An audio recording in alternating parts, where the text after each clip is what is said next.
And we're live. Over here. All right. All right. Good. We are live. The connection is excellent. It's excellent. And you are excellent for being here. Who's here? Is anyone here yet? I wonder. I just wonder. Oh, come on. Come on. Yeah, isn't this exciting? Me adjusting windows. Welcome to the live stream where we do it live. It's a little early, just a couple of minutes, but I did want to talk about this weekend because it was pretty crazy weekend I had. What did we do? Oh, great. Now I'm getting buzzed already. Oh, the girlfriend is saying hi and is going to watch. Hi, baby. Hi, baby. Good to see you.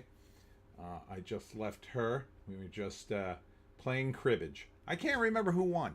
Somebody won. So all I did this week was the big blueberry festival at Mood's Farm. And let me tell you something. It was great. It was awesome. I had something called the Blueberry Crush, which was new. And a Blueberry Crush, they make what's called blueberry cider at Mood's Farm, right? So imagine apple cider, except they make it with blueberries. Oh, it's already fantastic. But then they said they had this Blueberry Crush, and I was like, what the hell's that? And they're like, well, you take the blueberry cider and we put it in like an icy. And I was like, oh, I got to have that. So I got me a giant Blueberry Crush. It was amazing. They also had, of course, the blueberry donuts.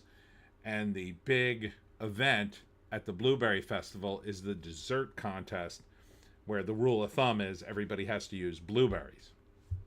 Now, in previous years, they would give away the desserts after the contest was over, but I would always get there too late, and I'd be like picking through it, trying to get something before the flies got on it. But this year, I just so happened to hit the area just at the right time. I was throwing some trash out, and the trash can wasn't too far away, and I noticed people were gathering and starting to take the desserts, and I was like, oh, it's dessert time already? So I ran over there with a plate, and I hacked off a pie piece of blueberry pie, and it was fantastic. Everything was fantastic, by the way. Bravo, blueberry dessert makers. And I cut a regular slice of pie. And it was a regular slice of pie. But the woman next to me felt compelled to say, oh, I took a smaller piece so everybody could get one. And I just thought, why don't you go F yourself? This is the first time I got here before all the damn pie was gone. So I got me a slice of pie. And then I'm going up the table. And then I notice they've got first, second, and third place winners and extra, right? And that was part of the deal, right? So I managed to get the third, second, and first place samples as well.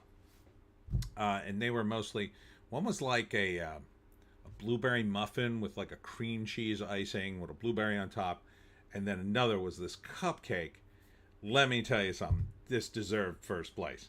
So what it was a blueberry cupcake, right? So they took like, I guess, vanilla, mixed it all in with crushed blueberries, so it was like blueberry cake.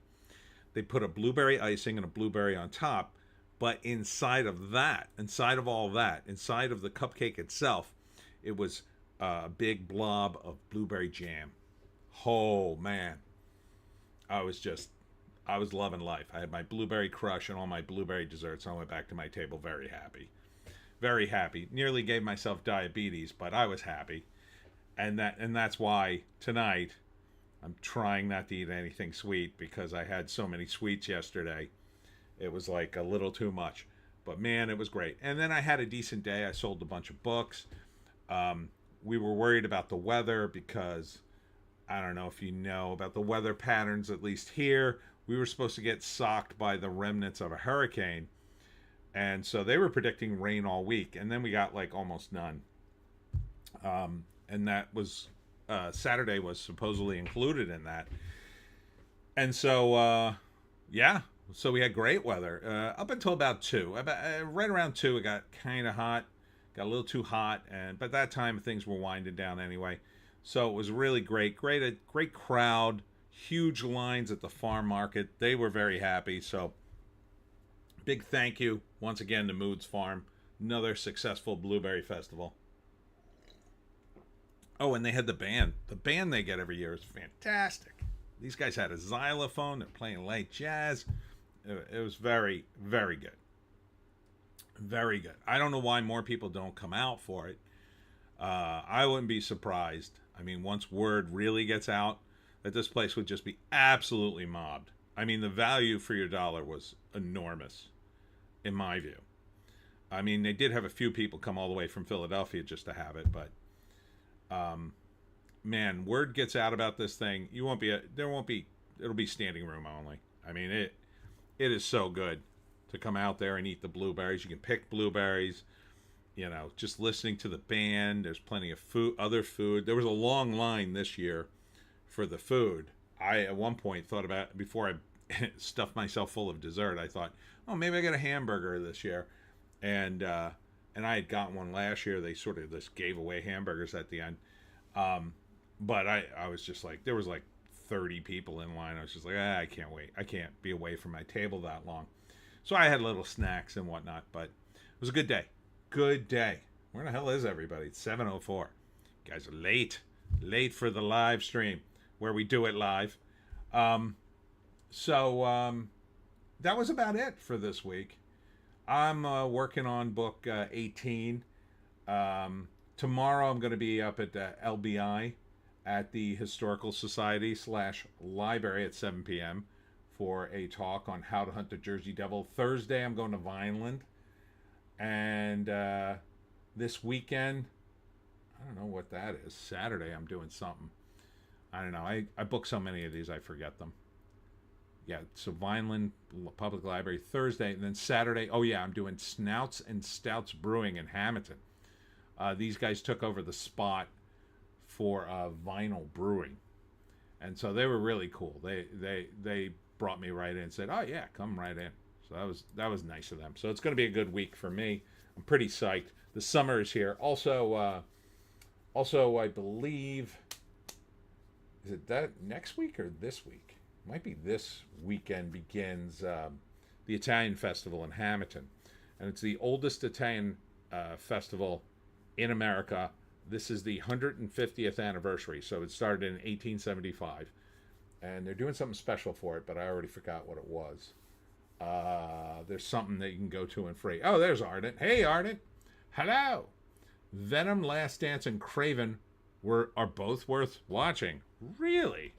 Well, I'm not gonna counter you on that because I didn't see either one of those movies, and I kind of like the Superman movie. So, who am I to throw stones? Which I'm sure we'll talk about. Ardent, though the writing in Craven is trash, the stunts were amazingly well done. Oh, well, I'm kind of a, you know, being a writer, like if the story isn't good, it really kind of throws me off. But the thing about the Superman movie, and the writing wasn't the best, but there were so many elements to it, I was entertained. There were all these little mini sort of reveals, and that was enough for me. Ardent, I'll be checking the Superman movie out once it hits streaming. Screaming. JEC is here. Hi, JEC. Mike's low again. Oh, come on. All right, let's try. How about that? I switched a switch on my microphone. So, I don't know if that's worse or better. Ardent, story was good. Dialogue was a little lackluster. LeMay is here. Hi, LeMay. Good to see you. So the gang is trickling in. But we'll be talking about Superman. I actually saw Superman. But before we get into the movie, I'll tell you a little bit. Me and the girlfriend went to a drive-in theater. The last drive-in theater in New Jersey to go see it. Ardent, screaming is what my mother thinks I do in front of the camera. But that's just FFS Friday. Ha! So the Delsea Drive-In out there in Vineland is still open. It is like an old-timey drive-in that they're still It's still going. Arden at JC. Hey, fellas. And LeMay. I believe LeMay is a girl. And Arden, I paused your video before the spoiler action. Should I drop away for an hour? Yeah, no, I'm not going to do any spoilers on the talk. But yeah, don't watch the video unless you want to have a million spoilers in the Superman video. Just watch that first portion of it. So we went to the drive-in, and I'm not going to talk to you about the movie, but it's weird to go to a drive-in. I miss drive-ins. I used to like drive-ins. We had one closer to me in Atco, where the Atco Ghost lives. And that was a pretty decent one. Although my friend destroyed the men's room. He got drunk the last time we went and just wrecked the place. Ardent, fellas is unisex, isn't it? I don't know. Guys, I think is more unisex. I don't care. I'm just letting you know. LeMay at Ardent at JC. Hello. But anyway, they wanted to do everything on digital because I guess they're all hipsters run the place. And we didn't know that. It wasn't very clear on their website, although the girlfriend sort of hinted that she got that impression. But I was like, we'll just pay. So we got there, and of course we had to pull over and do a bunch of stuff on our phone. I had to give them all kinds of information, which I didn't want to give them. And then get a QR code, and then we were allowed in after I paid for it on credit card. And then there was this option to get a food permit, and I'm like, what the hell's a food permit? And I didn't really read the whole thing, but apparently you needed to bring outside food. You needed a $20 food permit. And we had just brought drinks. I don't think we brought any food. And I was like, I'm not paying that. That's ridiculous. I'm not buying a food permit. And then we got in there, and they don't have the speakers anymore. You listen on your radio. But we were a little worried that the car we were in was too old, so that it would drain the battery if we listened to the radio for 2 hours. So we opted. They had a rental for a radio that you could just rent for the night, so you didn't have to leave your car on. So I go over to the building to get the radio, and everybody's getting their snacks because they ordered them online on the phone. And I guess everybody ordered them online and expected them to be, like, done. Which I kind of can't blame them. And I was a little pissed off. And initially I was going to blast them in a video, which I decided against. Because then I looked at their website, and the food prices were very reasonable. I have to give them that. They were very reasonable for a movie theater or a drive-in. And but it was a cluster F at this building. Everybody was in the same damn line. Some people knew they had to order online. Some people were like me. We were like, can't you just take our money and give us food or whatever? Well, I wanted a radio. And I had to wait in line 20 minutes to get the stupid radio. And then people were playing music. I mean, it's so distracting at a drive-thru. Everybody's doing stuff except watching the movie. You know, they want to, like, barbecue and hang out and turn on their lights because they can't see anything when they get up and walk around. Like, just watch the damn movie. That's what we're here for. But, you know, and I'm sure people are doing other things. I don't know why you go out in public to do that, but some people do. It was a double feature, actually, of Superman and F1. So looking back on the prices, that was a pretty good deal to see two big movies like that. But I didn't want to see F1. And it was kind of like a terrible experience overall, just sitting in the drive-thru or drive-in. I wanted to leave after the first movie, so we did. But Superman was okay. And the girlfriend kind of liked it. I mean, she didn't think it was the best movie either, but it was watchable enough that she followed it. I thought she would be zonked out, but no, she stayed awake for the whole movie. And so it's not great, but it's not terrible.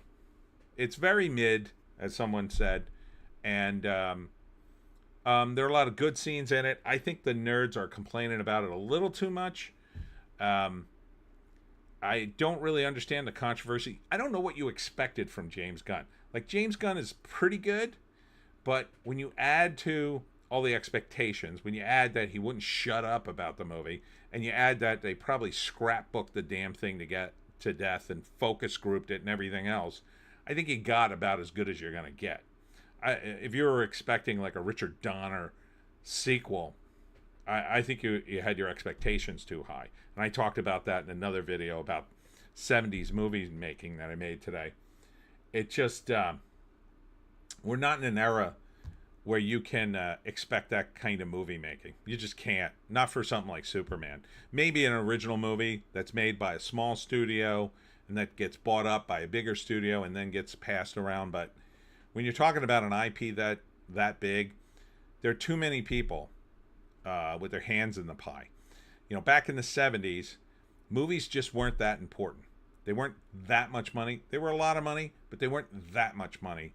And it wasn't like the entire industry was hanging on 2 or 3 tent poles. You know, Superman was just another movie. You know, it was a fairly decent sized budget movie at the time. I think this was 79, but it wasn't like a make or break situation for the studio at that time. In fact, if the movie had failed, the Christopher Reeve one I'm talking about, they just would have moved on and made another movie.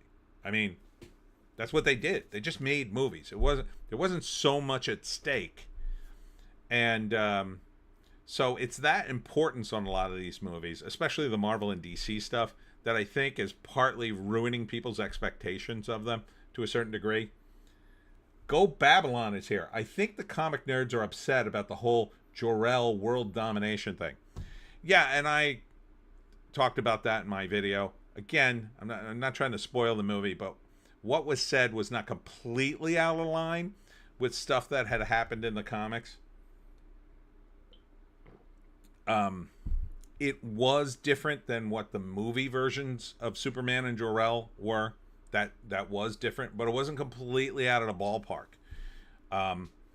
And, you know, I think that started with Chris Gore saying something about the canon. Superman isn't, you know, the movies are not super canon anyway. If you're talking about the comic book, there's so much comics. There's so many eras of Superman that are very different from each other. You know, you're talking about one important but smaller aspect of Superman. What, John? What? I'm doing a thing. Do you want to get down already? Right. Hold on. Goodbye, John. Once again, Joan has failed me. So yeah, I don't want to give too many spoilers away. Go Babylon, but yeah, I didn't think that was a big deal at all. In fact, they could have hanged the whole movie on that portion of it to some extent, but they actually attempt to get away from that origin story, and yet they put it in there. That was probably a mistake. So it was also a weird choice for Jor-El and Mrs. Jor-El, I forget her name. Ardent. Joan wants to have her racism comedy hour already. No, she's gonna shut up about that. Her and her racism. Go, bad dog. No racism. Yeah, I mean, I don't know why Bradley Cooper would be picked for Jor-El. He didn't even seem old enough for the role, quite frankly. But, you know, as compared to, say, Marlon Brando, and even Kevin Costner was pretty up there. Ardent, wait, did they rehash the origin story again? Lara was Jor-El's wife. Oh, Lara. Not really, but they touch upon it. Ardent, and don't worry about spoiling things for me. I can deal. They touch upon it, but they don't delve into it. But it is a big plot point in the story. But there are so many of them, as I said in my review. There's so many things going on in the movie. That's just one of them. And that's part of the problem. There's so many things going on in the movie. There's not one thing that seems more important than the next. JC. Bradley Cooper is no Brando, I'll say. He just didn't even look old enough to be in the role. Like, if you were going to put him in the role, I would have given him long gray hair. But he just looked like Bradley Cooper. Hey, Bradley, you want to do this for 10 minutes? All right. Yeah, sure. Give me the costume. I'll put it on. Like, I don't know who else you would have used. I mean, you could have picked an older guy. But, I guess they were trying to downplay it. One could argue. I don't know who we'd use. Who would be in the right age category. Maybe Liam Neeson. Liam Neeson would have been in the right age category. I wouldn't have picked him, though. He would be wrong for it. Maybe Arnold Schwarzenegger. He's kind of too old, but, he could look younger, I guess. Although his hair is very weird today. Who else would be in the right age category? You want to get a guy about... I would say that that he can pass for like early 50s. You want a little gray, but not a lot. Like Bradley Cooper, I think he's like 50 something, maybe early 50s, but he looks like he's late 30s, early 40s. Mel Gibson would have been an interesting choice. Mel Gibson as Jor-El. Base Jor-El. JC. Jor-El could be young. He died as a young father when his son grew up. That's true. I thought of that too, but I mean, this is an opportunity to get a big actor in a tiny role. I don't know if Bradley Cooper just doesn't have the gravitas. I mean, you could put Timothy Chalamet in there, I guess. Ardent, are we casting for Jor-El or Jonathan Kent? LOL. Base Jor-El indeed. Yeah, I mean, I would have put somebody there's a huge name, but somebody with like real gravitas. There's just nobody like that left. I mean, Brando had it. I think Kevin Costner has it, not as much, but some, and he has that sort of cowboy look to him anyway. So, oh right, he wasn't Jor-El, he was Pa Kent. Yeah, I'm confusing the two. But he would have been a good Jor-El.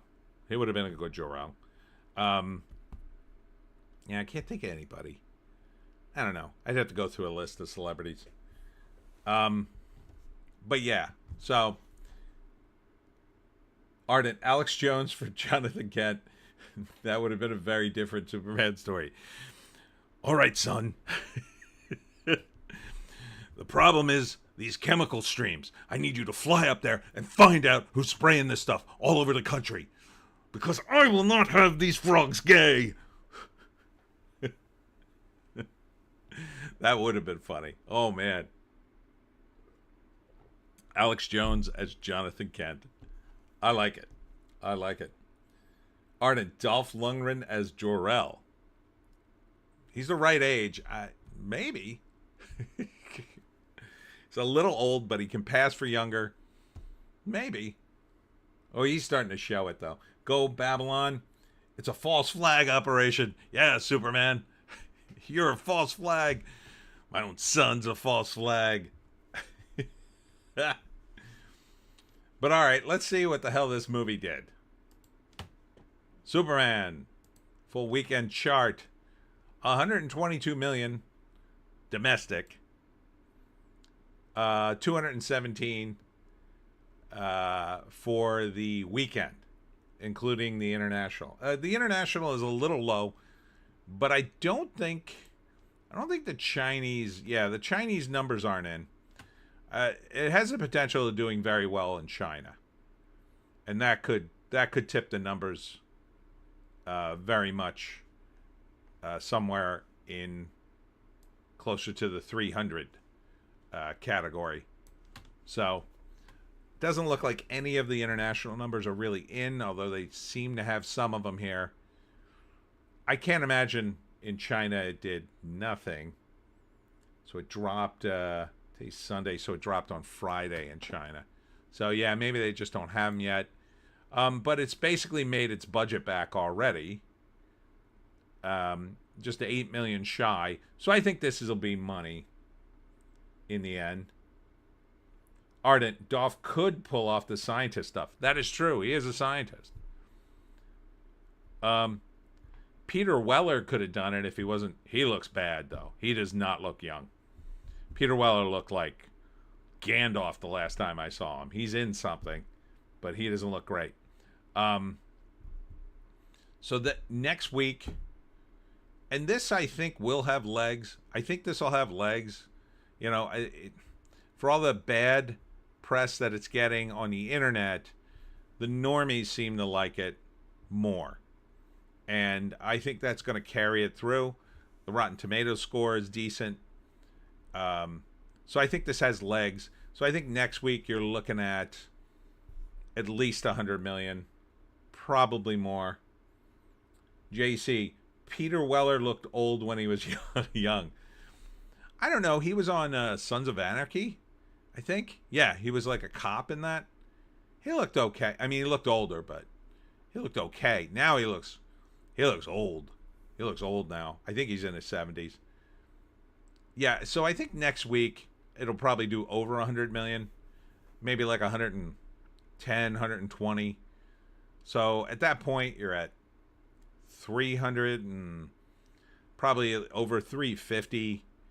Next week after that, you do another 50 million. This will probably easily hit $500 million, which will be more than enough to cover its cost and make some money. And when you add the toys and the related stuff, I think you'll do good. JC, I'm hearing mixed things. Either love it or mid on it. Some people don't like it a lot. I mean, like the nerds, Doomcock hated Lex Luthor, which is weird. I didn't really have a problem with Lex Luthor. I think he's right that the script's a little weak, and they probably could have made Lex do something a little different in a couple of scenes, but for the most part, it seems to be consistent with a Silver Age Lex Luthor who just hates Superman. So it was odd to hear him complain about that because he kind of knows the history of comics. Gary over at Nerdrotic, he said that the movie's not woke, but he thought the movie was disappointing in general. I contend that the movie's a little bit woke. I think they pushed the woke stuff into the subtext. So it's there, but it's like pretty well hidden.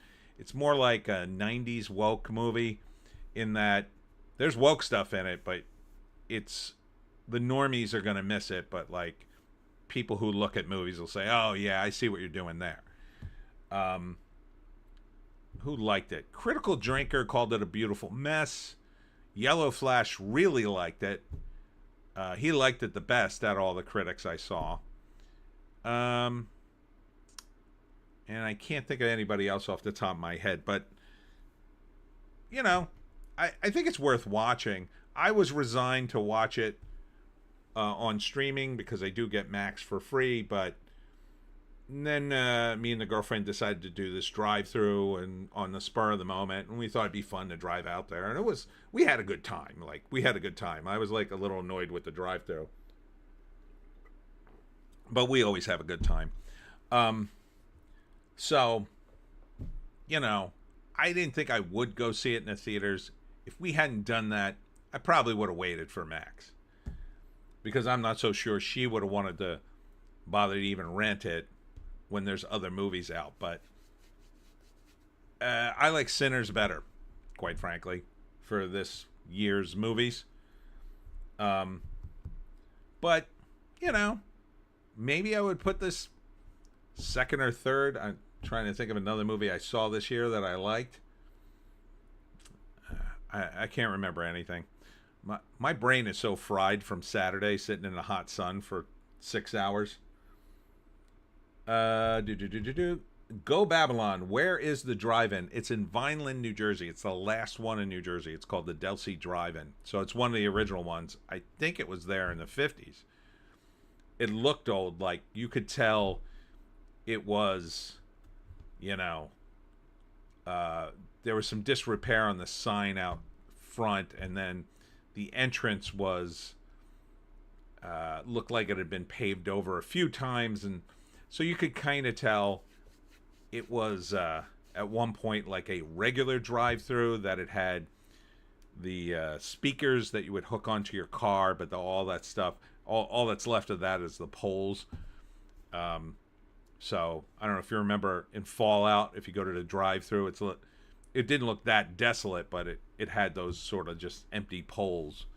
But now you do it on your radio, or you bring a radio, or you rent one like I did. But again, the food, looking at the menu later, it was actually very reasonably priced, and they had other options. It's just the way they organized it kind of just annoyed the hell out of me. And plus, like, I forgot how annoying it is to be at a drive-thru. There's so many distractions, and we're in a different time where people generally don't just watch the damn movie. But then again, when I was younger and went to these things, I did a bunch of stuff that wasn't involved watching the damn movie. I was usually like heading to the snack bar, getting food, talking to my friends, and doing stuff too. So I probably shouldn't complain, but if you want to go to a drive-in in New Jersey, it's in Vineland, and I don't know if I'd recommend it. Maybe as a group thing, or maybe if you're younger and you're living at home with your parents and you can drive, but you don't feel comfortable getting a hotel room. Well, maybe you can go to the drive-in. I don't know. But I wouldn't do that at the drive-in unless you had tinted windows. You parked all the way in the back near the woods. Yeah, so the movie itself, I can see why people are fighting over it, but I think the nerds are being a little harsh on it. I think they need to ease up. I think their expectations were too high. James Gunn could only do so much. He's good, but he's not that good. He's good enough to do a good ensemble cast. He's got some good one-liners. He did some bits with the characters. But again, there's just so much going on in this damn movie. It almost falls apart. It's like he took 3 issues of Superman right in the middle of a run and made a movie out of it. Because that's how disjointed it is in terms of like this happens and this happens and then go here and then over here and then over here and then and this thing's resolved. So it's like it's just like in a comic book when a lot of stuff's going on in a storyline and you're just resolving stuff left and right, and then you need to get to an ending and then it just ends. Ardent, tinted windows and really good shocks. Yes. I don't know how anybody does that in a car, by the way. It's a lot of moving around. You gotta have a big back seat. But Superman, I think, is going to do well next week. I'm not sure what's coming out. Is it Fantastic Four coming out next week? Let's see. Hold on. Coming soon, IMDb.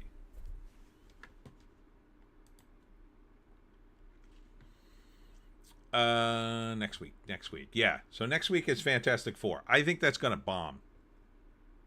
It looks terrible. It just looks awful to me.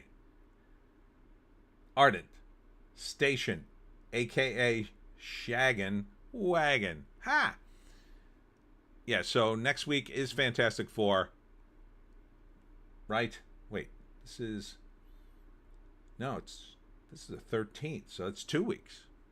That's got to be more like 2 weeks. Yeah, that's 2 weeks from now. So next week, I Know What You Did Last Summer, Eddington, Smurfs, and St. Clair. None of those movies are really going to compete with Superman. So Superman's going to get 2 weeks. I strongly suspect Superman will be the #1 movie next week. I don't think Smurfs will beat it. Eddington will definitely not beat it. Eddington will be lucky if it's even in the top 10. St. Clair's a horror movie. That could end up anywhere, depending on the distribution, but won't be #1. Maybe it gets in the top 5 if it's really good. I Know What You Did Last Summer. could be in the top 5, probably likely will be, but I doubt it'll knock Superman. I doubt it'll do more than 50 million. I mean, Superman will do at least 50 million next week.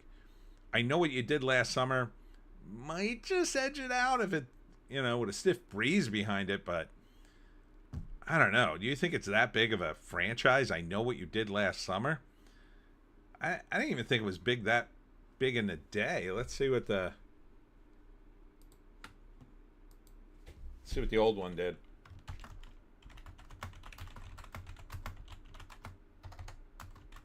Trying to keep my microphone in the same position, so that's why I'm looking weird. It's not the one I wanted to know. I wanted to know the one from previous years.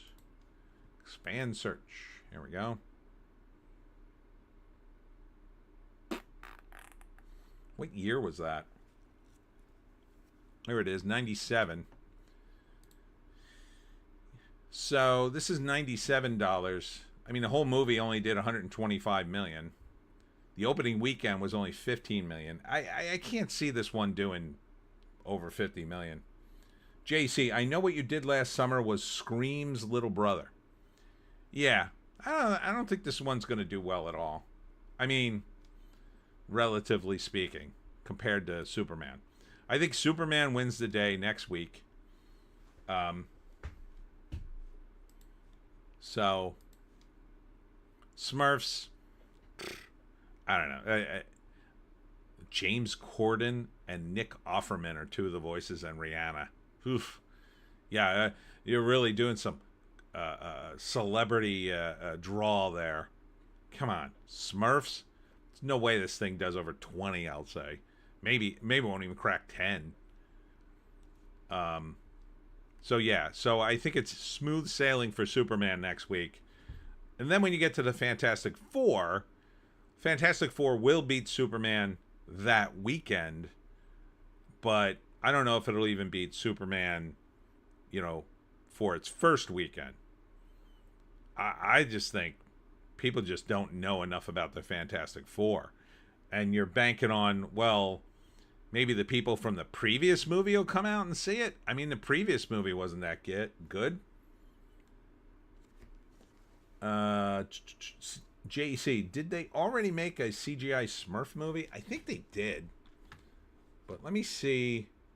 Let's see what the last Fantastic Four movies did. I think those weren't those in the late 90s too? I think FF makes 100 mil the first week. Potentially. But see, you look at the one in 2005, the entire gross was only 154. The one that was done in 2015 did 56 million domestic. I mean, the worldwide gross of the first one is 333 million. And that's pretty good for 2005. I mean, that's 20 years ago. And they made the sequel to it, but the one in 2015, no bueno. Clint Miller's here. Hey, everybody. LeMay, did they make a live-action Smurf movie and it looked awful? Or they did make a live-action Smurf movie and it looked awful. That's the CGI one, I think. Ardent, fantastic was 2015, right? Yeah, the last one was. So let's see what the first weekend of these movies were. The first weekend of the 2005 movie was 87.5 million. So you could safely say that would have done 100 million today, probably more. Oh, that's the new one. We don't want that. And then the 2015 movie had an opening weekend of 25 million. And that was only 10 years ago. So maybe that's like 30 or 40. Ardent, I just read it as Fantastic Four Stick. Fantastic Fantastic Four stick. Oh, because of the, yeah. Um, so yeah, I mean, 100 mil is fairly realistic assessment, but it could do lower than that. And that would be a disaster for Disney. I don't know what it's tracking. I don't know if it's too early to track this, but Superman hit its mark. I mean, they were saying about 130, somewhere in that neighborhood, 120, 130, so pretty much hit it. I'm just a little surprised the international gross was low. Oh, I'm getting another message. Ooh, looks like my video for the Holy, Holy, Holy from the Pineys, book 13. I did a video on channel 17, and apparently that aired tonight because the producer just sent me a link. So that'll be on phl17.com if you want to check it out. I'll be checking that out later. So yeah, so let's say it does 100 million. Superman will be probably number 2 at 25. Jurassic World Rebirth drops in at 40 million for its second week. That's a 57 million or 57% drop. So that would be no legs. No legs. But it may not matter because I think this thing made its money back. Yeah, we're already at $500 million. Its production budget's 180, so it's all good. It's all good. Unfortunately, they will be making more Jurassic Park Rebirth. I kind of am beginning to really hate that franchise. When it first came out, I merely just went, meh, I'm not going to watch the rest of this. Now I'm kind of leaning towards actively hating it. It's just the same damn movie every time, and not a good one. You know, I didn't like the first movie. I certainly didn't watch really much of the other movies after it, so. But to each his own. I mean, I know kids love dinosaurs, but number 3 in its third week is F1, the movie. $13 million, only dropped by 50%. It's $393 million, so that did okay. That made its money, I think. I don't know what this cost, but I don't think it could cost too much just driving around. Number 4, somehow, in its fifth week, dropping from 3, How to Train Your Dragon at $7.8 million. You people who saw this movie, I don't know what's wrong with you. I really don't. But they're going to make another one, I assume. Well, that was quick. Here's the link, says Ardent. He already found the link to my Holy, Holy, Holy thing. Now, wait, I can't play the music on this one because I got flagged last week. Oh, there I am. There I am, looking like an old Piney. Nice. Ha! Stay spooky, that rock says. So this is The Witch's Well. And so the video link is in here somewhere, I assume. One of these is a video link, I assume. Oh, there it is, right here. The video's playing. Where is it on the site, though? Huh. Yeah, so I can't play it. He's probably got some spooky music behind it. So he went up there and shot all this footage, the producer. There it is, the Holy, Holy, Holy. Yeah, it looks good. I look good. There I am, talking like an old Piney. Here, I'll expand it. There I am, talking about the Holy, Holy, Holy. Again, there's probably spooky music behind it, or else I would play it. This is where the Jersey Devil is trapped, by the way. He's trapped in there, and book 13 has a whole story about it. And a group of witches try to free him. Thank you for that link, Ardent, so you could all see that when you get a chance. Ardent, I am a search god. Clint Miller, is Professor Toback still there? Well, as far as we know. as far as we know. And the witch as well. Clint Miller, Ardent, I bow to your skills. But yeah, so it looks like they're going to make another sequel to a live-action cartoon. Alex Ogle is here. Greetings, bigots, from a hot and sultry Hanoi, Vietnam. Neat. I'm preparing for a day of work. I haven't caught up with the latest on Superman, but my travels have you had an absence of hot bikini girls in implausible bit wet my lots. What? No, I think we talked about bikini girls last week. Arnett at Clint Miller, thank you. Alex, implausible but wet plots. Oh, okay.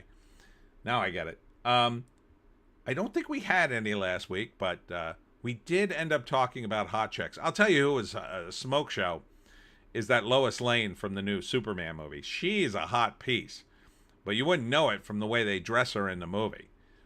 I forget her name. Rachel something. Lois Lane Superman movie. So, sure she here. So here, what the hell's her name? Rachel something. Let's see if they got a hot picture of her. Is this her? No, it's Amy Adams. Showing me all the Lois Lanes.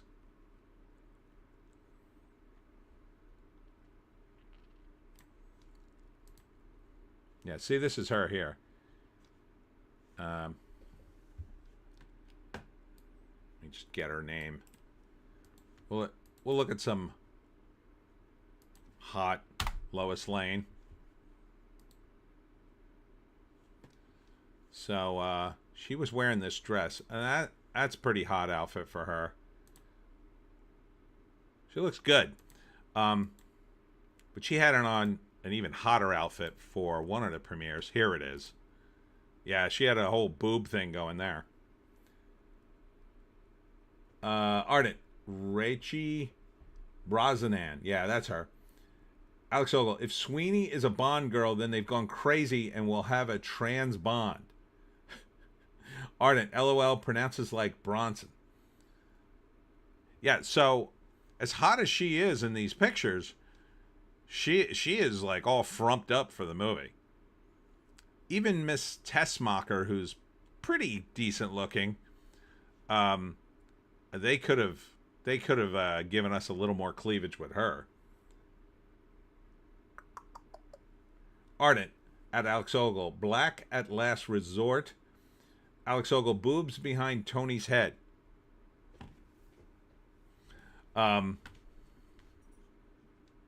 Yeah, so very cute, but not sure why they didn't, like, I don't know. I guess she was in the Marvelous Miss Maisel or whatever that show was. Was she Miss Maisel? I don't think she was. Or was she? But she's a feisty Lois Lane, I guess you could say. Ardent. Oh, good. Gods, I miss the Donner Miss Tessmacher. Yeah, I mean, Miss Tessmacher, she would have been an amazing Miss Tessmacher. Miss Tessmacher is supposed to be a smoke show, and she kind of is. She's pretty hot in the movie. I mean, she's not ugly by any stretch, but let me find her.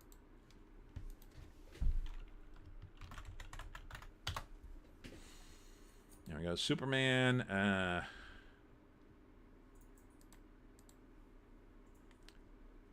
Alan Tudyk is Gary in the movie, the robot. I didn't realize that.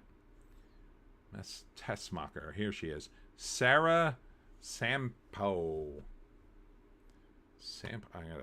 I gotta cut and paste that one. Hold on. That's her. I mean, she's pretty cute. She's in like a blonde wig in this. I mean, here she is in a bikini. She's very thin. I mean, she's pretty hot.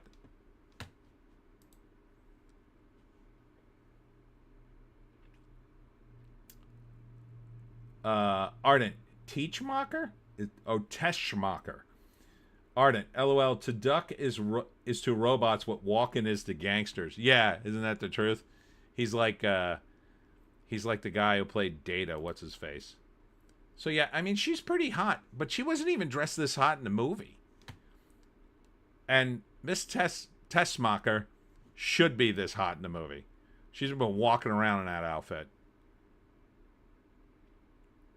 Ardent, I think that girl would have made a better Mercy Graves. Well, to be honest, she kind of has a Lois Lane look about her too. She could have been Lois Lane. I don't know how good her acting skills are, but if you're going to do Miss Teschmacher, she's got to be dancing around in outfits like this, because that's what she was there for. She was just Lex Luthor's girlfriend or hot piece. Ardent, Brent Spiner played a hilarious character on Night Court. Oh yeah, I remember that guy. He was the hillbilly. That was before he was Data. Brent Spiner was also in an episode of Law and Order where he plays a really nasty character, and you like watch it and go, "Oh, Data, what are you doing?" Because it turns out all the guest stars are usually the murderers or the horrible criminals that at the end. He's a nasty dude in that episode. He's really good in it too. All right, where were we? Number 5 is Elio. 3.9 million. People are still going to see this thing. It confounds me that people don't get the word of a bad movie, that they still just go to movies. Like, how bad could it be? But I guess I've done that too. I don't know. It's in its 4th week. I'm surprised it's not making $0 from the reviews it's getting. Ardent, that was clearly lore, not Data. Oh, sorry. 3.9 million in its 4th week. This movie is done. It's toast. 117 million on a $150 million budget. So it's not even going to make its budget back. That's brutal.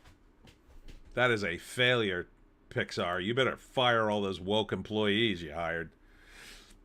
You better start cleaning house if you want to survive. Because I don't think it's a stretch to think that Disney will just close you down or consolidate the animation department and just bring all the IPs under one roof. So, get your act together. Number 6 is 28 Years Later. This is another movie, after the reviews, I can't believe anybody's still seeing it.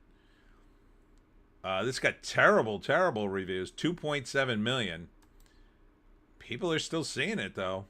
I mean, I guess it is a zombie movie, so it's somewhat level of entertainment because, people like zombies, but I know I do.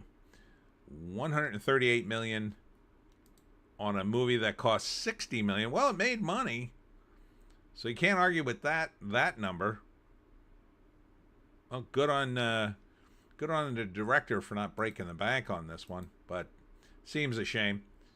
Number 7 is Lilo and Stitch. 2.7 million. Now this movie, I can understand why it's still in the mix. Again, it's another friggin' cartoon turned into a live action remake that, I mean, if you like the first movie, you'll probably like this one. But again, I don't understand why people, other than that their kid is I gotta take the kid to something.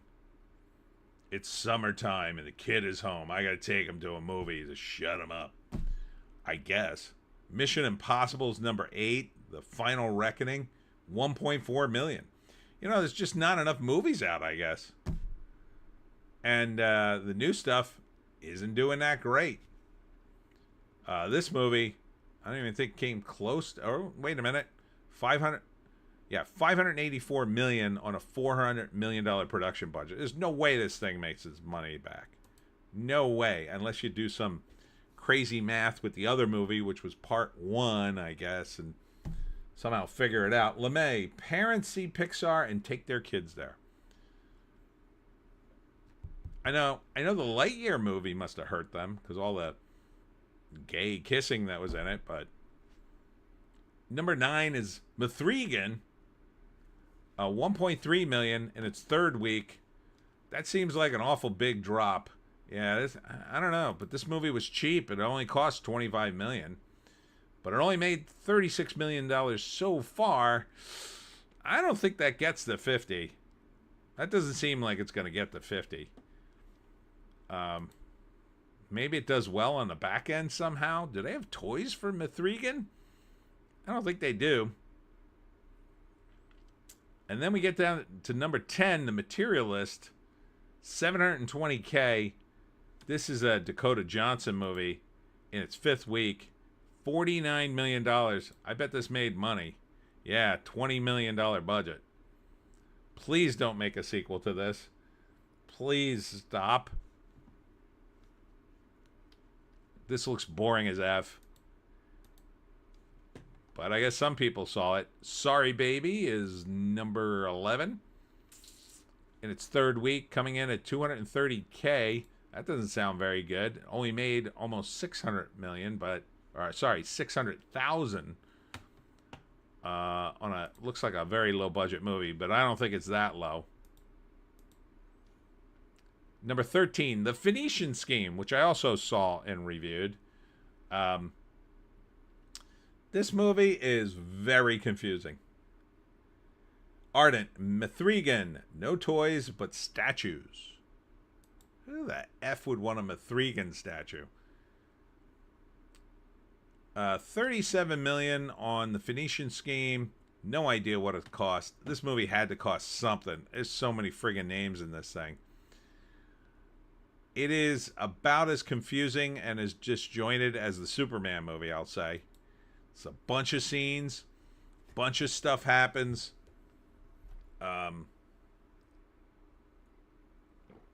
Not all of it's bad. Not all of it's good. I kind of don't hate it, but I kind of don't like it. Whereas, if I had to pick a movie, The Phoenician Scheme or Superman to see again, I would definitely pick Superman. Phoenician Scheme, it just feels like someone is indulging Wes Anderson too much now. Somebody needs to go to Wes Anderson and say, Wes, you have to make an actual movie. You can't just make a movie with a bunch of the stuff you like in it. It's got to be like a plot and a story, and things have to happen. It has to be exciting and entertaining from someone other than you. But you could watch my review of that. I'm starting to lose faith in Wes Anderson. I don't know how many more movies that aren't really movies he has to put out before I just go, I'm done. Number 13 from the world of John Wick, Ballerina, $200K. Final Destination, Bloodlines, $189K. In its 9th week, Abraham Boys, a Dracula story. I saw the trailer for this, and this actually looks pretty good. The main actor is the guy who played Bosch, and he plays Van Helsing, who, after the events of Dracula, moves to America, has a wife and kids, but then Dracula is coming, or maybe he's just crazy. I'm not sure. I think Dracula is coming. And he has to fight Dracula again with his families, and Abraham's Boys is his kids who have to kind of take over killing vampires, continue the family legacy. It looks okay, but it doesn't look as exciting as that I just described it. But it kind of looks like a Western with like some vampire stuff in it, but with no guns, if that makes any sense. LeMay. I heard they turned Mithrigan into a gay icon. Yeah, I guess. Or she made herself a gay icon because they had the character spouting a bunch of gender nonsense. Not sure why. Why do they take horror characters and make them gay icons? Like, why is that a thing? Oh, here's a character that murdered people in the last movie. Oh, well, that's a gay icon. Like, why would you do that? I mean, why don't you just wait until a movie comes out with a gay character, wait 5 minutes, one will come out, and then say, oh, this is a gay icon because it's a positive role model for gay people or something. I mean, at least do that. Even if the movie's not very popular, you can at least pick someone who's.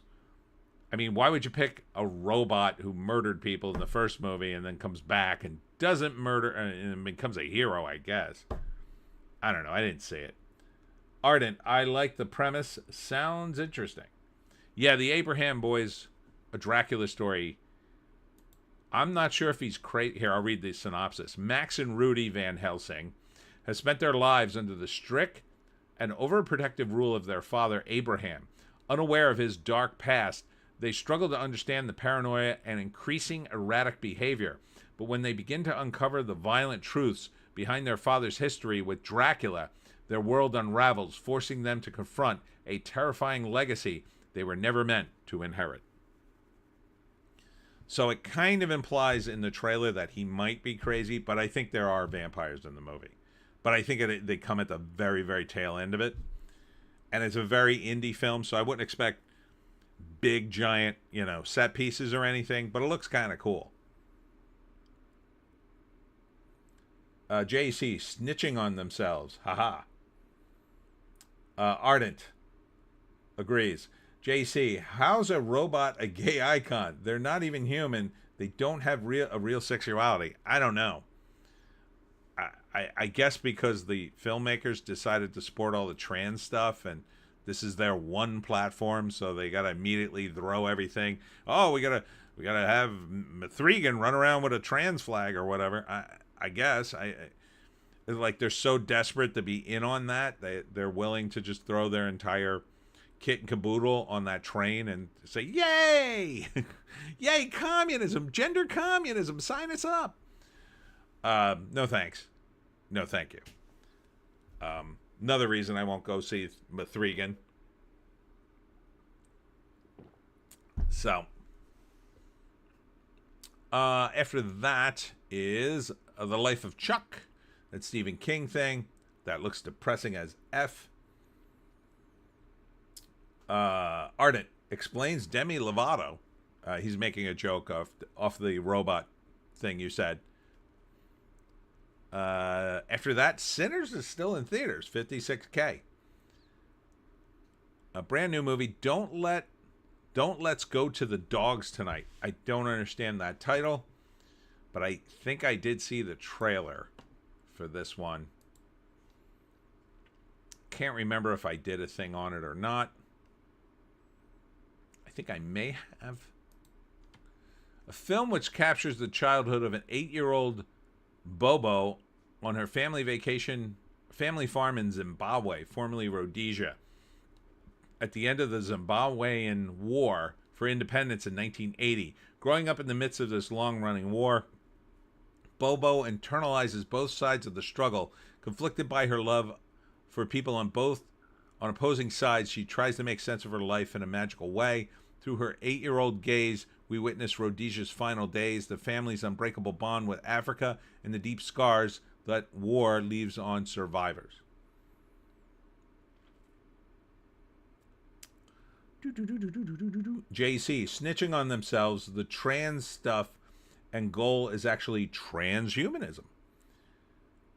Yeah, I don't think that's going to work. Ardent, Sinners is probably the next step watch. Stop to watch. Sinners is probably my next stop to watch. Ardent, Zimbabwe, I think they mean Rhodesia. Yeah, they mentioned both in this.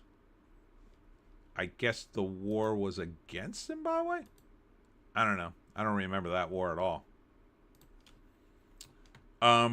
Yeah, I think I did talk about this movie.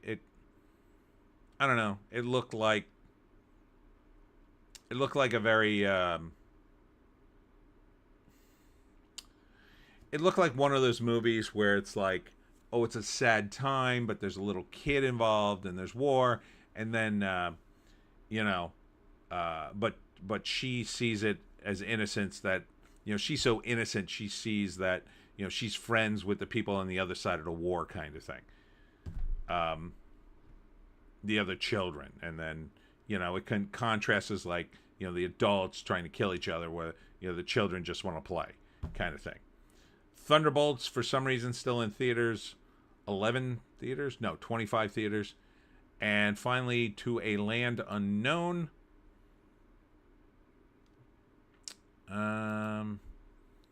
Rita and Chatila are two Palestinian cousins hustling their way through the underbelly of Athens, pursuing their dream of making it to Germany.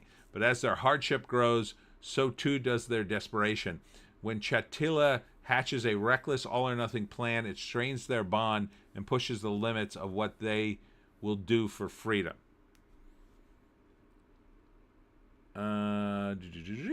Sam Rogers is here. Hello, everyone. Hello, Sam. Ardent. Rhodesia became Zimbabwe. Partly, it's a complicated, commie-involved thing. Oh, boy. Commies ruin everything, let's be honest. Okay, so that is the box office this week. 196 million. That's not bad, I guess. Close to almost 200 million. Most of that, of course, being Superman and Jurassic World. But some of the other movies contributing still. Sam Rogers, I'm not sure if I've seen any advertising for Thunderbolts. Or Thunderbolts. Are you making a joke? Really? That movie's been out a while. And I saw nothing but advertising for that damn movie. But yeah, so Superman, it's a toss-up. It's a toss-up, what it is. In other breaking news, the U.S. government seek to block Ghislaine Maxwell's request for a retrial. Gee, I wonder why they're doing that. I wonder why that. I thought she was convicted. Oh, right. Oh, right. Yeah, if there's no list, doesn't this case kind of unravel? But I don't know. Hate to throw a hand grenade into the chat and shift gears here, but I marked this page. I probably should have saved it for later. Ardent, at Sam Rogers, you must have an amazing ad block. Yeah, really. But here's my new theory, and I don't really think it's likely. You know, it could be. I mean, the most obvious thing is there's so many people pushing to keep this list not, from hitting the public that, the Trump admin just cut a deal. Listen, we won't release the list, but you got to do everything else we want. And they went, okay, whatever you want. And now that's why all his policies are coming online, so to speak. Ardent, there was never an Epstein. Yeah, exactly.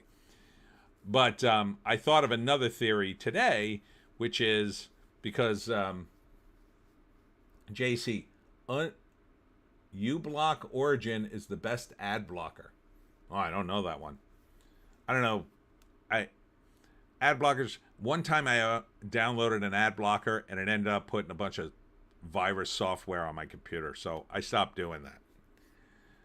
But my theory is this, and this is a far-fetched theory, I totally admit it, but it's possible, because what's happening now is in Congress, for the first time, the Dems are suddenly interested in the Epstein files. Now, they weren't interested in them in previous months and years because, well, obviously Bill Clinton was on the list because he'd been to the island a bunch of times. So you can imagine that a bunch of their Dem allies have been to the island too. Not necessarily that anyone did anything, but some people did. And certainly Clinton is at the top of the list of the guys who may have done something. So they stayed away from it. But is this a ploy for Trump to get the Dems on board to release the files?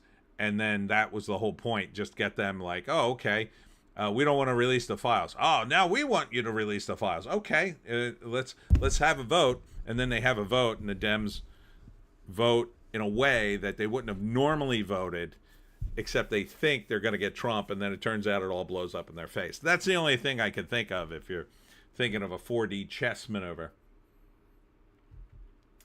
JEC, I figured from the start Trump was using the list to blackmail everyone. That's what I think. I mean, that's the only obvious thing I could think of. Sam Rogers, I don't use ad blockers. Oh, I guess you just missed out. Maybe they're not really pushing it in Australia all that hard. So yeah, I mean, I don't want to get into a whole rabbit hole with this thing, but seems pretty obvious there has to be some government guys doing something nefarious with this list. And, you know, Scott Adams and a few other people are like, well, what do you want? Do you want world peace or you want the list?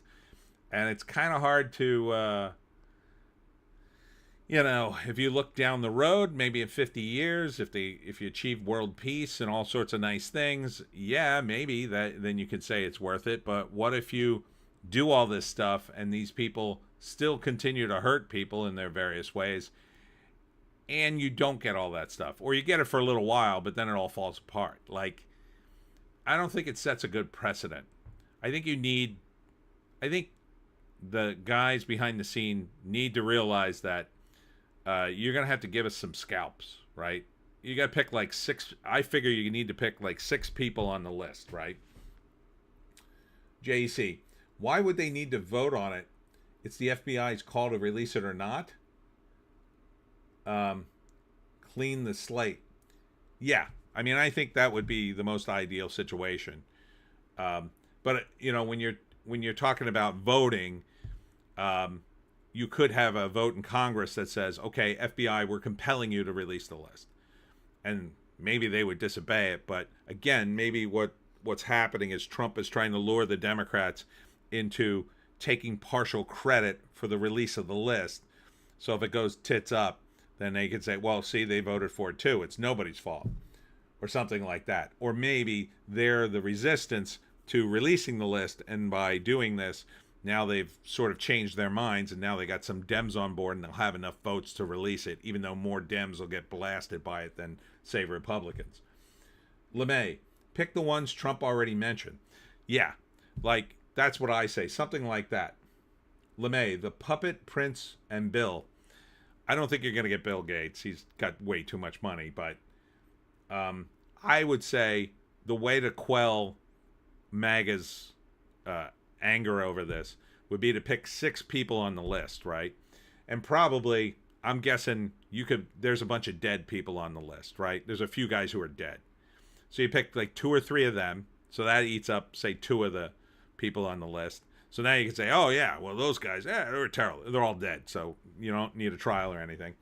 And then 2 of those guys probably will end up like, I'm going to say, Epstein. They'll have an accident. And the other 2, you might have to take to court. But if you pick the 2 least important, say, celebrities, you know, you might drag them through court, but so what?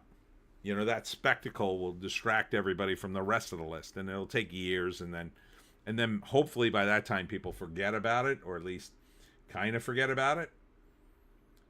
LeMay, Clinton, yeah, I don't think you're going to ever get him. Okay, I think there's too many people who will protect him. I think there are people, even on Trump's side, who would say you can't go after a former president. It sets a bad precedent. It'll look bad for the country.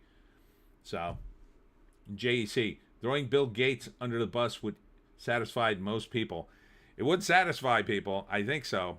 I wouldn't be opposed to it. I don't think it's going to happen. He has way too much money.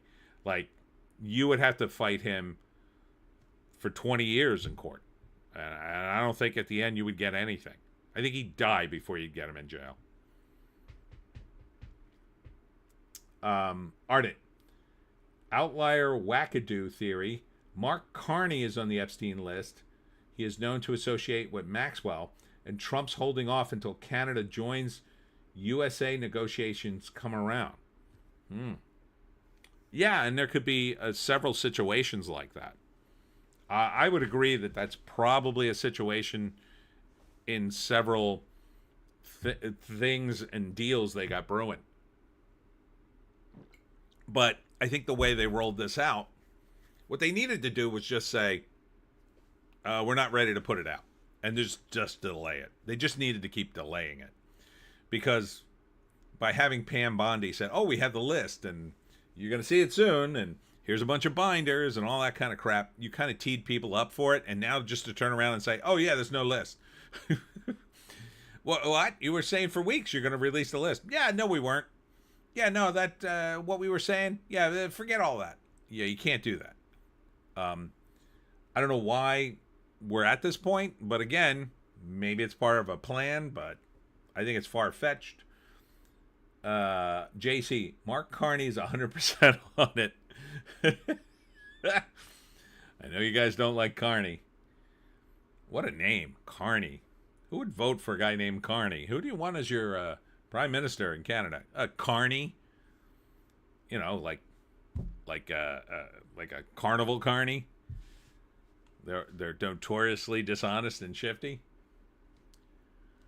So yeah, I mean, what are you gonna do? Let Maxwell go? You let Ghislaine Maxwell. That's a huge L for the Trump admin. I mean, this whole list fiasco is bad enough.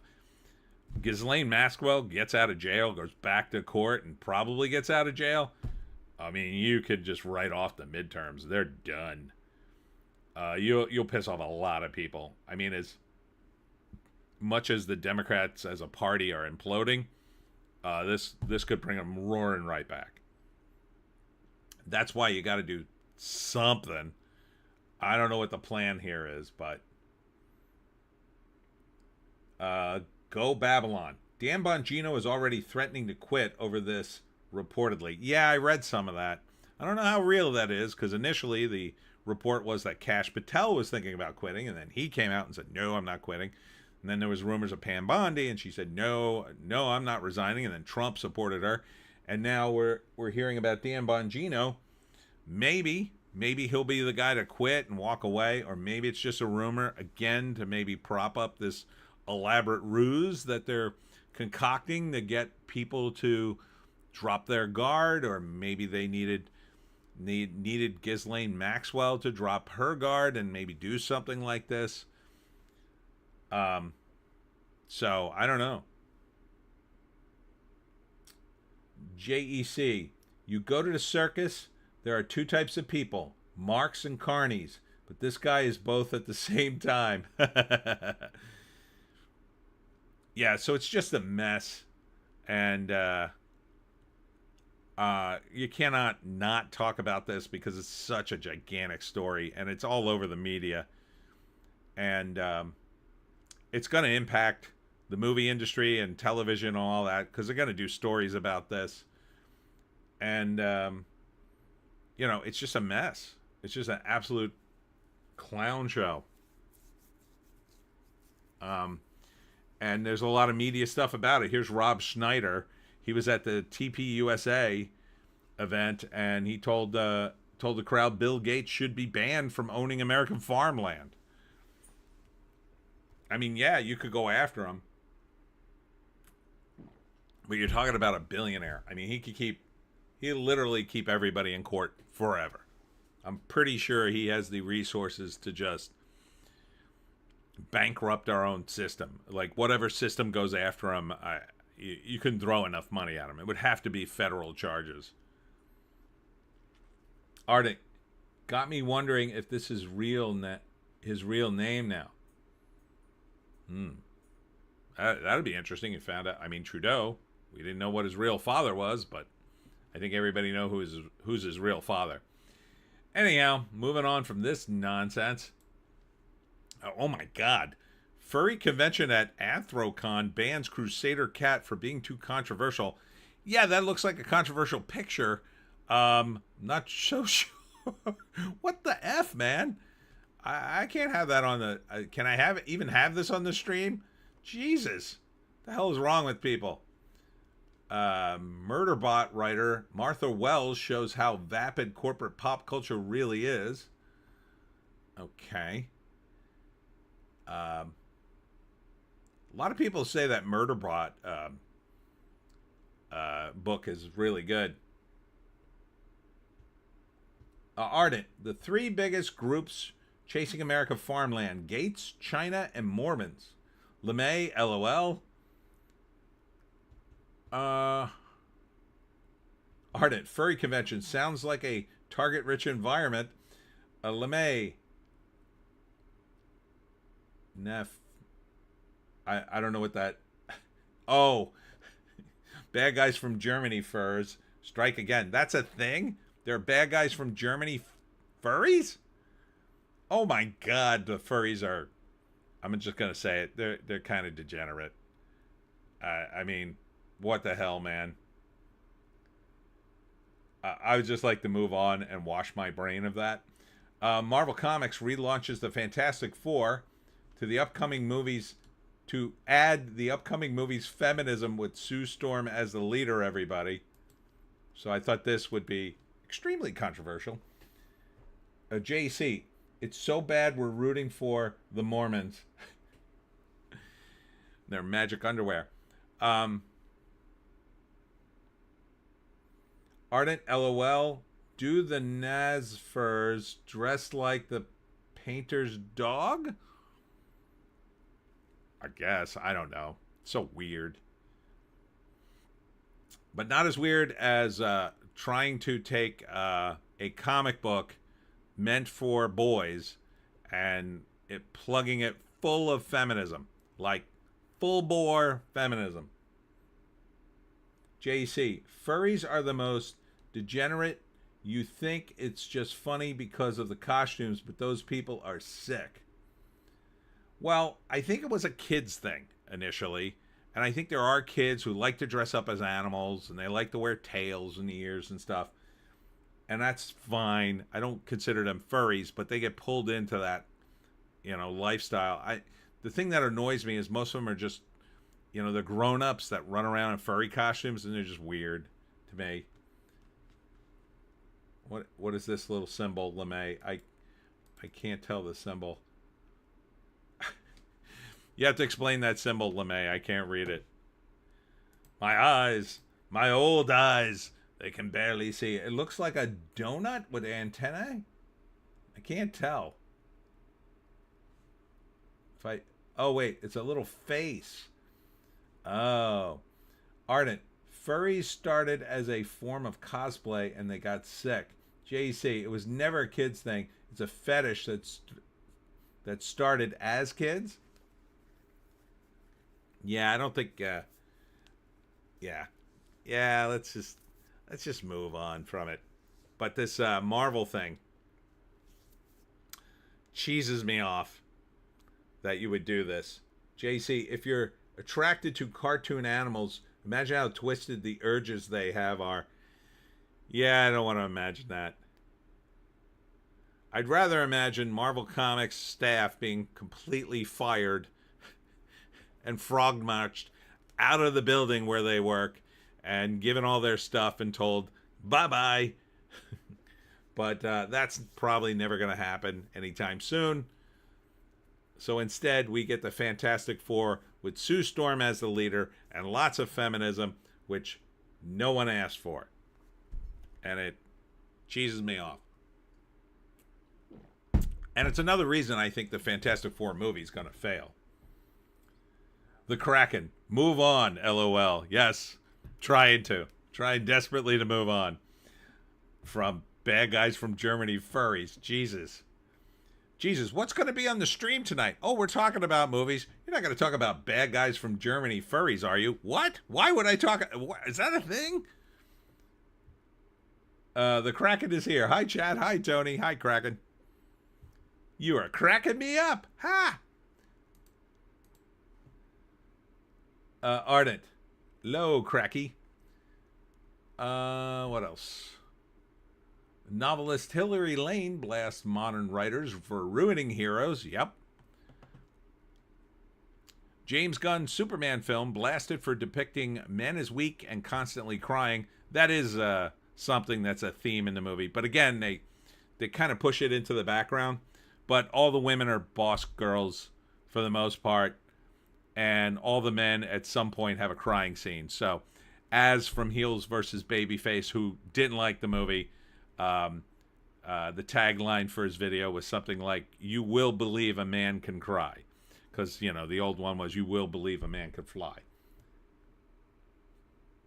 The Kraken. Always cracking jokes. Ardent. Takes a real tough guy to crack a joke online. LeMay, the Burn Furs wanted to be safe for work, but they got kicked out now. Now it's just a bunch of gay men artists making money off of them and confused teens. No bueno. JC, James Gunn writing self-inserts, is he? Maybe. I mean, there's certainly a lot of self-insert, I think, with the cancel culture, because he's got this whole scene with and they already reported this, so I'm not spoiling anything, but he has a bunch of cybernetic monkeys typing stuff, negative things about Superman on the internet, like constantly, in order to like wear him down. The Kraken, to make women and men equal, you have to make women more masculine and men more feminine, apparently. Such is the communist plan. But it's not all bad news. The good news is Guy Ritchie exited from Amazon MGM Studios' Roadhouse 2, so perhaps we won't get a Roadhouse 2. Report, David Zaslav scrapped Ta-Nehisi Coates' woke race-swapped Superman film, so he's not completely insane. The guy who runs Warner Brothers. Ardent, equity is a lie, then clearly. JC, 100% he wrote Superman as himself. I mean, the dialogue sounds that way. You know, you have Superman saying, dude. So, you know, that's part of the issue with Gunn. His part of his limits as a screenwriter. His dialogue is not great. It's okay, but there's not a distinctive voice for all the characters. I feel that a lot of that comes from the actors. The actors are giving them their distinct voice. Ardent, good Coates is a wacko anyway. JC, Superman shouldn't say dude. I didn't mind it so much, but you know, I mean, again, there's just so much in the movie, and I'll tell you, the slowest parts is it's weird, the parts they showed. Like, one of the scenes they showed to advertise it was the interview between Lois and Clark, and that scene is easily the slowest scene in the entire movie. Like, the whole movie grinds to a halt during that scene. The rest of the movie is just like blah blah blah blah. There's a whole bunch of action scenes in that movie. I don't know why they didn't show a bunch of the action. That's what I would have put in the trailer. You would have been like, holy crap, this movie moves. So, yeah, I don't know. Ardent, LOL, if Superman says, dude, I want to see a kryptonite bong at some point. Well, I don't want to give something away, but there's something at the end. Yeah. It's not that, but it's something kind of similar. JC, even my liberal friends call Coates a race grifter. Wow. Ardent. Wow. Ardent, how was Philin as Gardner? I thought he was fine. I like him as Gardner. I mean, it's a weird choice for his, because keep in mind, like, Nathan Fillion, he's always been handsome dude, right? He's fairly handsome actor. That's why he's an actor. So they had to ugly him up for Guy Gardner, because Guy Gardner's not supposed to be handsome man. Like, Nathan could have played Hal Jordan, right? He looks like Hal Jordan with his normal haircut. But they put him in the ugly wig and, you know, make him a jerk to be Guy. He's pretty good, though. I mean, I didn't mind him. But it's sort of like light, Guy Gardner light.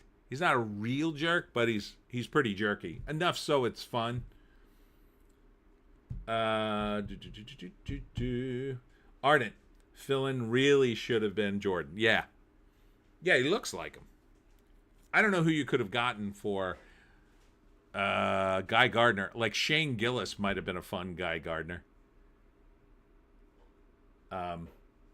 He probably has the delivery. He would have had to have, like, lost some weight for it, but that would have been pretty funny. Ardent, fan castings have fill-in for Jordan for years. Yeah, he is getting a little old for it, though. But, Hal Jordan always was a little older than most of the other heroes, and it's not a character that requires a lot of physicality. So, because it's all in his ring, his superpowers. So, but I liked the Guy Gardner character. He was fun. But again, he was just as fun as some of the other moments. I mean, Mr. Terrific's pretty fun, too. Ardent, Tom Hardy as Gardner could have gone through the entire character arc. Ooh, that would have been interesting. He's kind of got a face that's a bit muggy. Like a mug. Yeah, I could see that. Although he's such a good actor. Even putting him in a superhero movie is kind of a waste. I mean, the whole Venom thing. I mean, he practically carries that movie on his own. Let's be honest. It's not the greatest story in the world. Although I will say the first director's pretty damn good. They really should have let him pursue his vision, but I think they pulled it back at the end and re-edited that first movie. All right. Let's see what else we got here. Let's go to Variety. Superman flies to 122 million.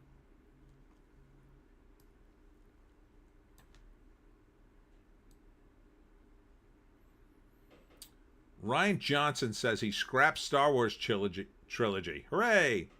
Was very conceptual and never had an outline or treatment or anything. Nothing really happened with it. Hooray! Jesus, my phone's blowing up tonight.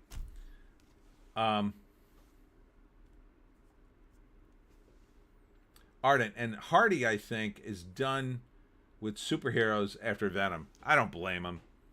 Like, Venom was okay. I think they compromised the whole concept to make it more palatable to the audience, and then, I mean, that second movie did not get good reviews. I didn't see it.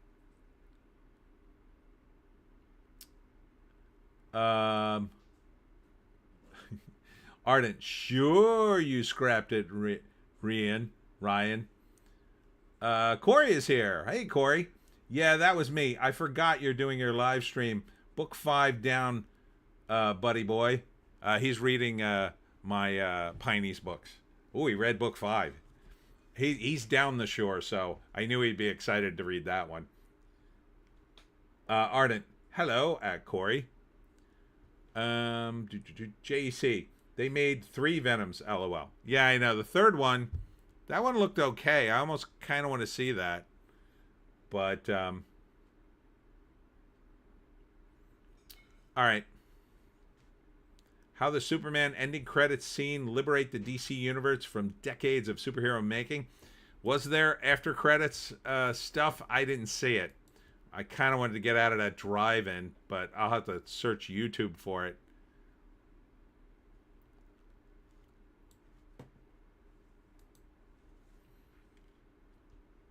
Ardent at JEC. The third one's not too bad. Gonna review it tomorrow.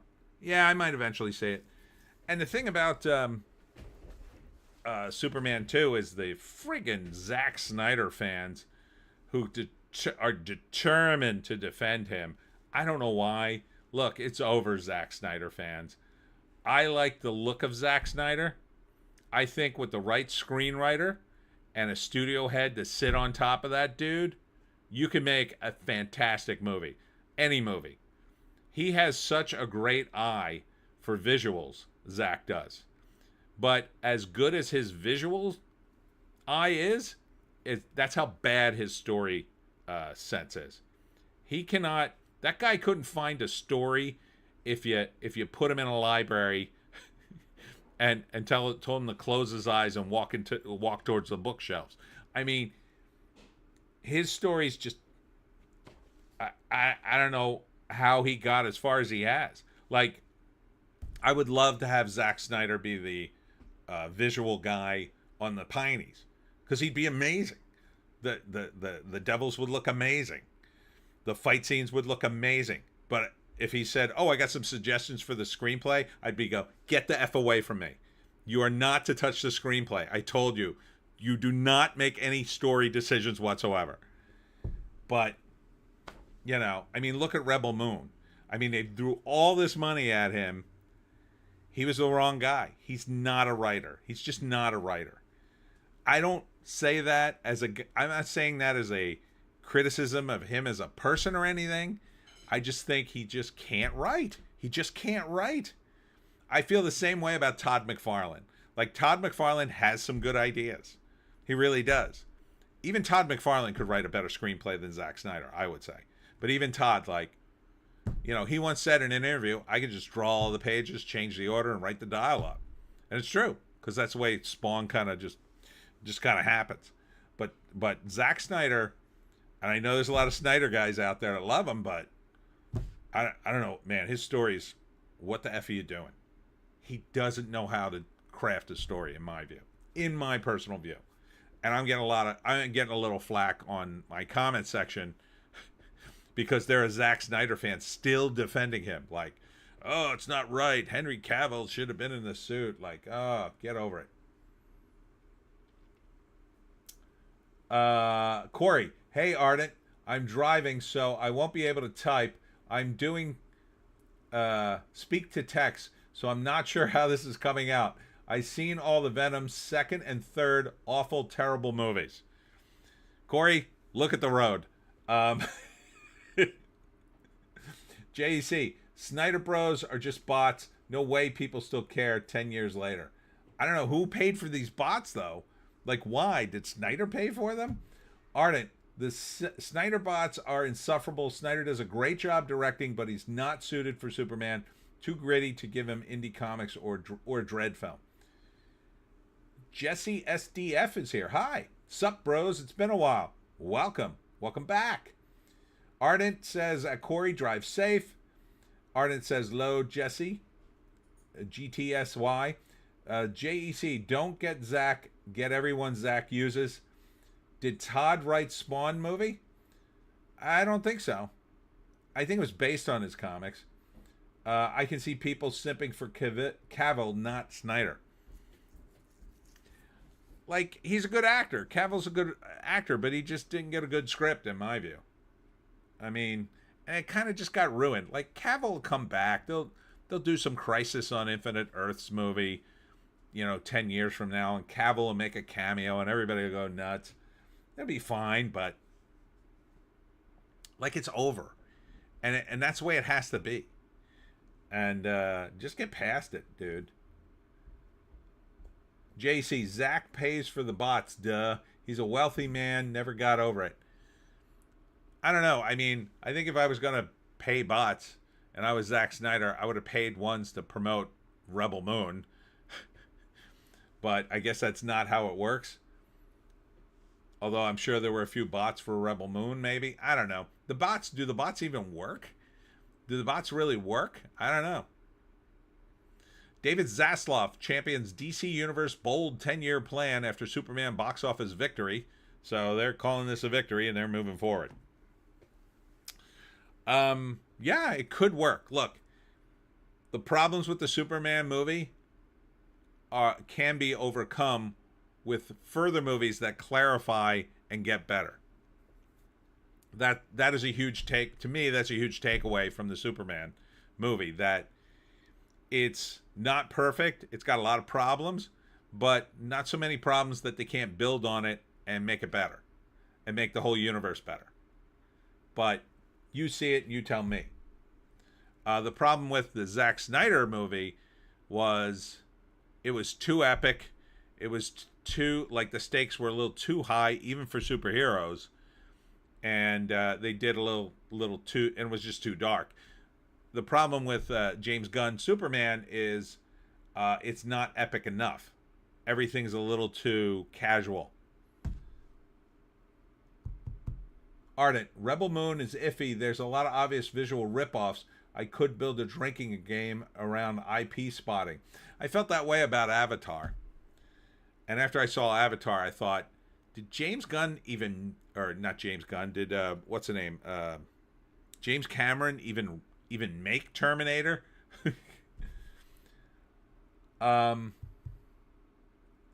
JEC, you can hook bots up to Chat GDP now. Oh, weird.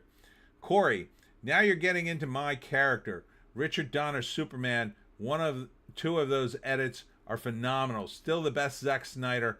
I'm sorry, awful Superman is not a dark character. Yeah, Superman's not. I agree. The Donner ones are great. The Superman's just not a dark character. You know, just don't put him in the movie if you want to do dark DC universe. JC looked up the writer of Spawn, same guy who wrote John Cena's Marine, writes for Star Trek Discovery now. Ugh, why? Did Satan finally collect? Jesus. Corey, I do like Henry Cavill, the Superman. Terrible script, terrible direction, terrible story. Yeah, I mean, everybody kind of likes Henry. He's kind of a cool guy. I even liked his cameo in Deadpool when he's Wolverine. That's very funny. It's a shame. Maybe they'll bring him back as Wolverine. I don't know. I don't think so. Jesse SDF. Sorry, I switched to my PC. I think YouTube shadow banned your channel for a little while. Uh-oh. It's very possible. I got demonetized 2 weeks ago. Remember when we were talking about John Mulaney and I played those clips and talked over them? Yeah, I got demonetized for that. I think I'm on a S list on YouTube. I think that's why, a lot of people get mad at me for not playing the trailer. And I tell them all the time, the moment I play trailers, I get flagged.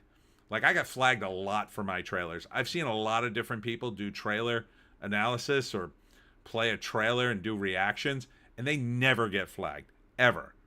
And for a long time, I never got flagged either. And then suddenly, I just started getting flagged left and right. I don't know why it is. I think I'm on the S list for YouTube. So, Ardent, shadow ban because of Jones' racist attitudes. Probably. JC, LOL, my bad. No, I don't blame you. I don't blame you at all.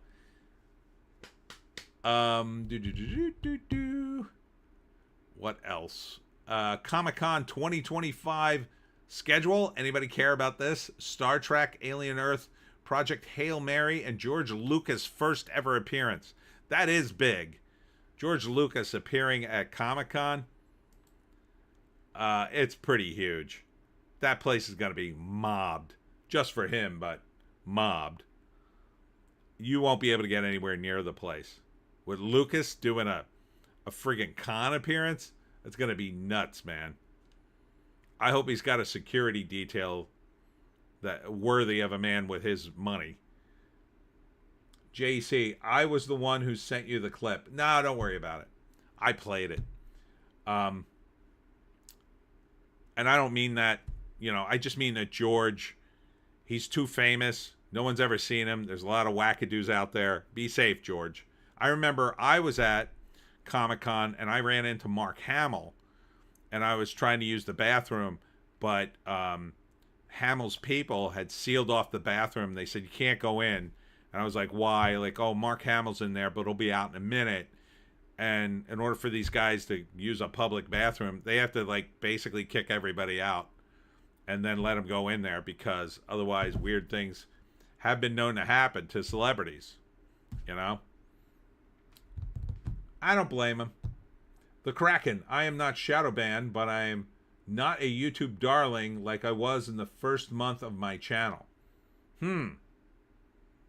Interesting. Yeah, I don't know why YouTube hates me. It might be because of my video that happened on a certain January day that they made me take off or delete it on their own. I don't know. But we won't talk about that. But yeah, I mean, George Lucas at Comic-Con, it's going to be insane. It's going to be effing insane. But I read the lineup. It's all TV, movie stuff, as always. Barely any comics at this thing anymore, it seems. I mean, they're there, but they're all the way in the back. I get it. Comic-Con has expanded, but... And look, for their credit, they try to keep Artist Alley kind of open to the talent, but... It's not what it was. It's too big almost. I don't know what they could do to fix it. You know, there's too much money involved at this point, I guess. JEC, I think they got everyone in their little bubble unable to grow. Everyone complains about being shadow banned. Maybe. Yeah, I guess they have the ability to do that. I mean, my channel grows, but very, very slowly. According to my stats, I gain about 25 to 28 subscribers a month. And at that rate, I'm finally going to crack 4,000 probably in August at some point. So I'm looking forward to that. But it feels like very slow growth at this point. But in their defense, there are so many people on the damn platform and YouTube, they kind of can't keep up with it. They have to use AI and other mechanisms just to sort of, keep it relatively monitored.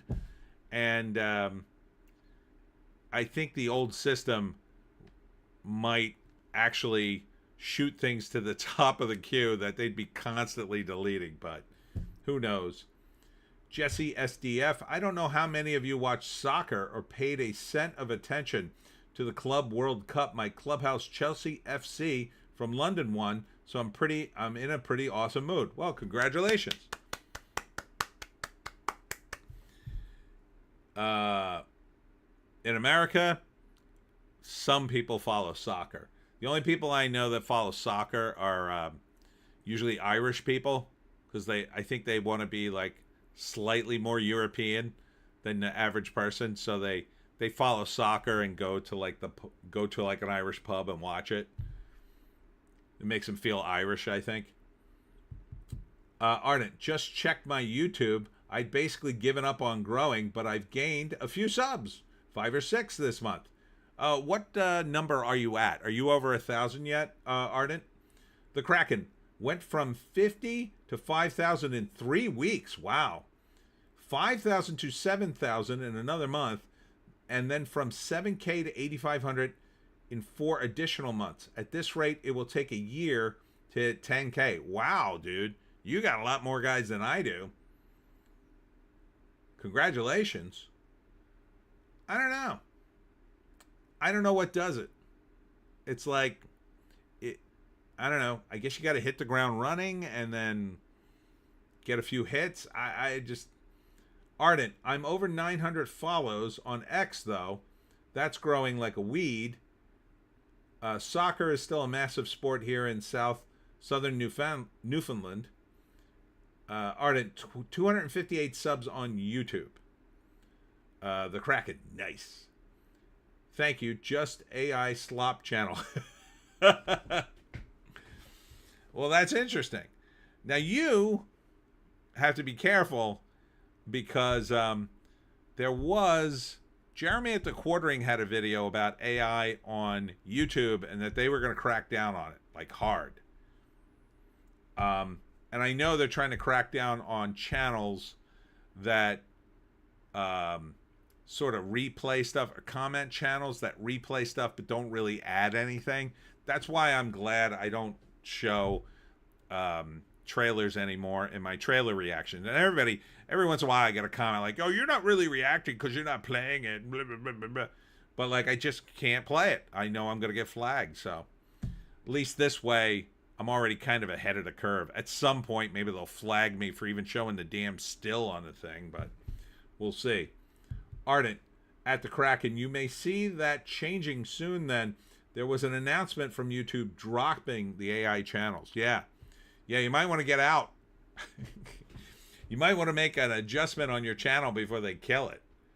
But maybe there's something you can do. I don't know.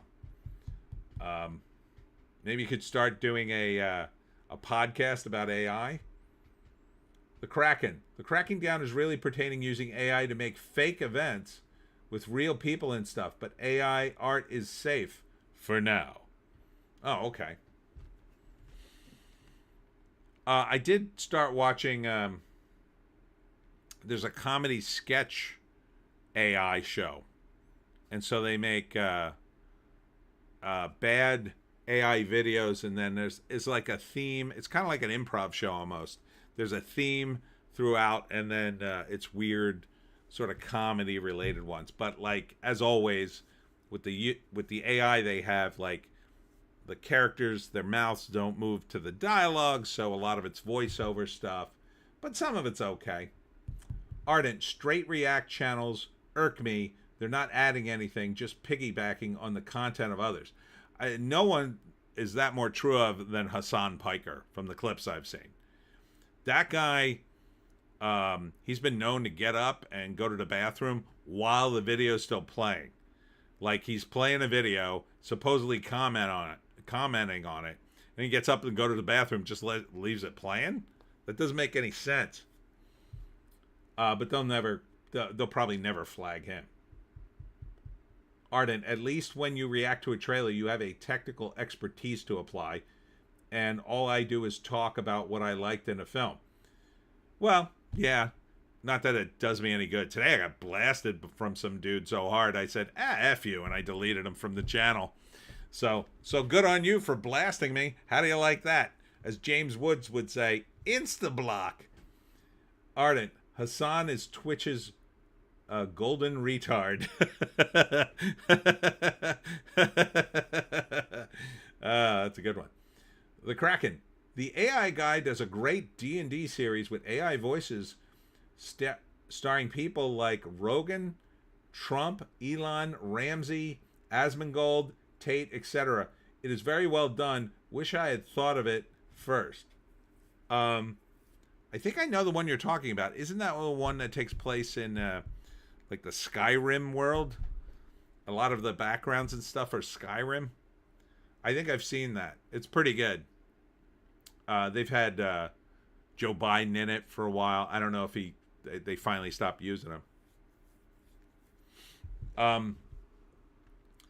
And speaking about furries, Stellan Skarsgård talks about bad guy from Germany, Ingmar Bergman. He was the only person I know who cried when the bad guy from Germany died. That's a pretty damning assessment if it's true. Ardent. No, you're supposed to keep the friction causers. Their drama allows others to views in the algorithm. No such thing as bad press and is such a BS policy, though. Yeah, I mean, I can understand that they're all drama farmers at the end. The Kraken, I can send you a link on X, not the one I'm thinking of.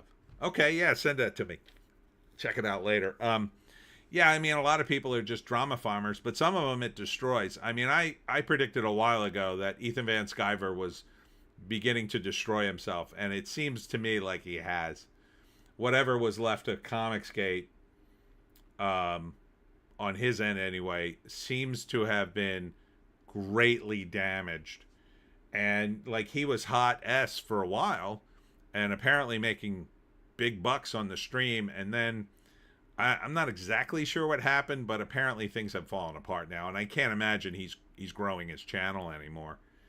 You know, it was great in the beginning when he was talking about comics and stuff, and you know, talking about SJWs. I watched his channel a bunch of times, but then I don't know what happened to that guy. He's seemingly proven all the rumors about him that the SJWs were spreading correct. And a lot of people openly call him terrible names. And it's a shame. Indie Phantom is here. Still haven't seen Superman, but it's also at my local drive-in, followed by F1. Solid double feature. Indie Phantom, EVS went a little off. Yeah, I'm not exactly sure what happened. I've heard a lot of crazy rumors about him. I had to stop following him. Indie Phantom, he was early anti-woke content for me. Yeah, me too. And I even went out. He was at he lives near me, not too far. So he was at a local comic book store, and I went out to just say hi to him and say, oh, you know, early on I had run into him at a con, and he warned me about this woke stuff early on, and I kind of dismissed it. And then, so I went out to say, hey, you know, you mentioned this stuff pretty early on to me, and I sort of dismissed it, but hey, you were right. And he kind of gave me a weird sort of reaction, and then got distracted by somebody else, and that was it. Indie Phantom kind of lost track of him, and then just heard it kind of fell apart. Yeah, there's a couple of guys I still follow. There's a guy on Twitter named Cam, Kam, and he still dips into that drama. I also just follow him because I like, we follow each other, and he makes rather based political stuff, commentary. So I continue to follow him, and he comes up in my feed. But he sounds really mad at EVS, and he hasn't said anything like, actionable or anything like that. But he's not too happy, and so I hear some things through him and a couple other people like that, and it just doesn't sound good what's happened. And there's really no excuse for not putting your comic out on time, especially when you've made money on a Kickstarter or Indiegogo or whatever. Especially when you draw in the kind of money, even EVS drew in tens of thousands of dollars, like after the fact. Like, draw the damn comic. Like, what's the holdup here? But it is kind of a tough road to hoe in that you're getting the money first. And you feel like, oh, I got the money, but then now you have to do the work, or you have to finish the work. So I don't know. We did stuff. We did one Kickstarter type project called Post-Apocalyptic Nick. But, I'm not doing the art. But we had written everything, and basically it was just a packaging deal. And then the artist was really good about packaging the buttons and the pins and all that stuff. We let him handle most of it, and he did. And I handled the sort of the financial end of it, and it worked out okay. And then we tried to do it again, and it was a collection off the Webcomic Factory, but we didn't raise enough money. I don't know, maybe my video wasn't very good, but and then I stopped doing it because it's like kind of too much competition on those crowdfunders.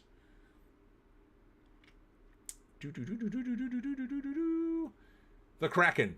Okay, link sent. Enjoy. I will. Ardent, when EVS got mad about the Ripperverse, I was done with him. I mean, talk about trying to kick the ladder out from under someone. Yeah, that didn't sit right with me from the beginning. At first, I kind of just was like confused about it. But as it grinded on, I was like, I don't see anything wrong with Eric July. I really don't. So I didn't quite understand it.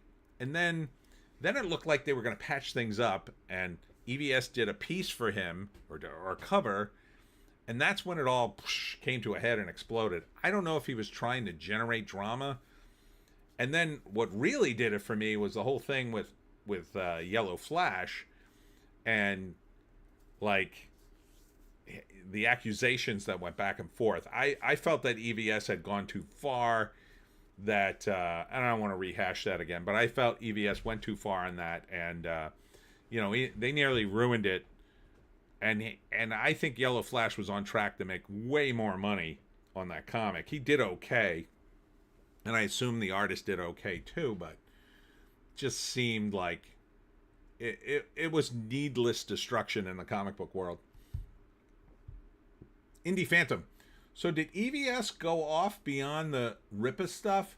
Is he like switching ideology? I just found the streams and stopped being engaging. Sounds like EVS mostly jealousy issues. I guess it's kind of hard to say. I've heard rumors. I don't know how true they are. I don't know if it's guys just, disrespecting him and calling him names. I've heard a lot of crazy things that he supposedly did, and that maybe things were falling apart at one point, but I don't know how true that is.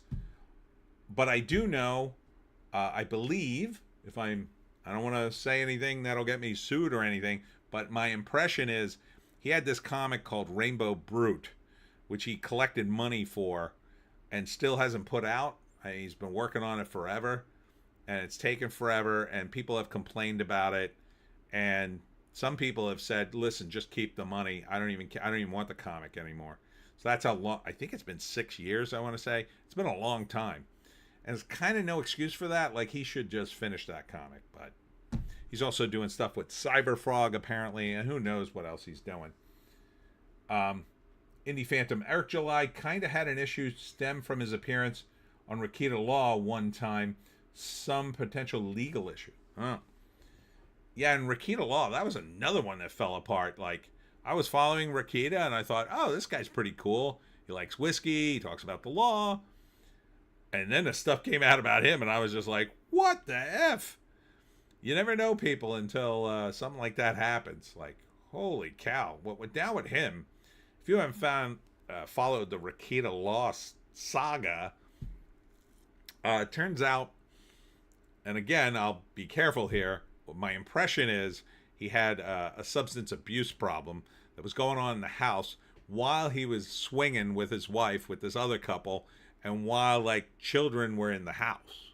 Like, that's a big no bueno. I mean, like, you want to have a swinging lifestyle, that's your business. You want to take drugs, as far as I'm concerned, that's your business.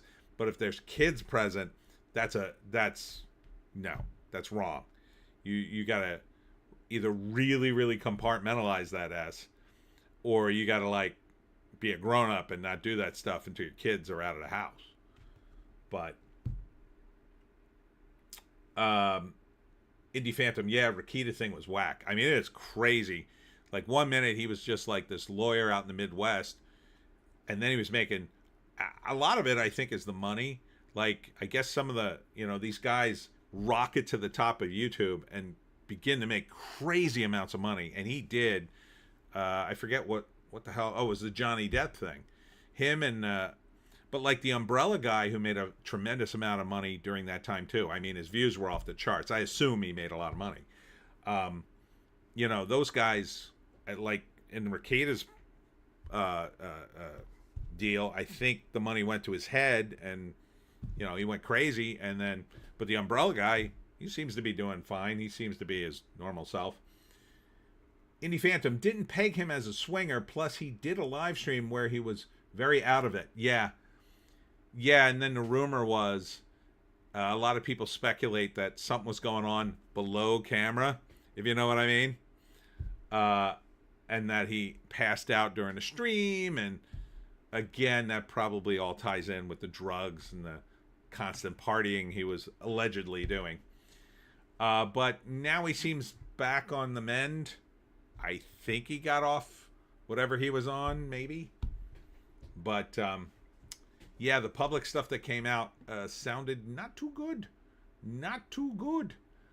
But anywho, let's see.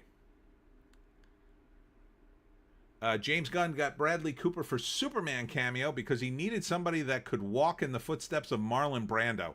Not even close, dude. What, are you kidding me? Come on. All right, that's it. We have to go to the IMDb and find older leading men. Let's see what's in here. Let me try it this way. Older leading men. Here we go. The 30 hottest male actors over 50. Okay. George Clooney. Now, this would be for Jarrell. We're talking about it. Indie Phantom. Even Styx had a bit of a live stream controversy last year. Yeah. That's another whole thing. He's being sentenced this week, by the way, via Zoom. So if Styx and Hammer suddenly stop streaming and making videos after Wednesday or Thursday, yeah, he might be in jail in New Orleans. I don't know. I assume he'll make an announcement, but it's unlikely to happen. Indie Phantom. Bradley Cooper and Brando. LOL, come on. Yeah. George Clooney has Jor-El. Yeah, I wouldn't want that. No. Colin Firth? Maybe? Denzel Washington. Unless you're doing the Black Superman, that's not going to work. David Thewles. I don't know him. Jeffrey Dean Morgan? Nah. Jamie Foxx, again, that's not going to work. The guy from Saw, Jor-El. You must go to Earth and give the humans puzzles. And if they don't figure out the puzzles, they die in horrible ways. You will do this, Jor-El, my son. Or Kal-El, my son. Tobin Bell? You know. Ken Watanabe. That's not Ken, is it? No, this is Mads Mikkelsen. Mads Mikkelsen as Jor-El? No, that's not going to work. Jack Nicholson? No, that can't work. Come on. That'd be pretty funny, but that's not going to work. Yeah, Kal-El, listen. I'm going to send you to Earth, see? And you're going to have a yellow sun. And you're going to be like super strong. And you'll be able to do whatever the F you want. Don't let anybody push you around, Kal-El. You see what I'm saying? You'll be able to get so much pee, you won't know what to do with yourself, Kal-El. Ardit, I could see Jeffrey Dean Morgan as Pa Kent, maybe. Ken was the pick above Meds. Oh, okay. Indy Phantom. David Thewels was the lead in The Island of Dr. Moreau with Brando and Kilmer and doesn't speak of it. Yeah, 'cause he was wearing the bucket hat. The hotness. It's so hot on the Isle of Dr. Moreau. Get the midget over here with some more ice for my bucket hat. Ardent. LOL Jack Nicholson as Jor-El. I know, that would be hilarious. The Kraken. That's the Joker. Ardent, let's get Walken for it too. Kal-El, you can't go to Earth without this watch, and the only way you're gonna hide is you're gonna have to put it up your ass. That's a terrible Walken. Once in a while I slip in the Walken and then I can't get it back.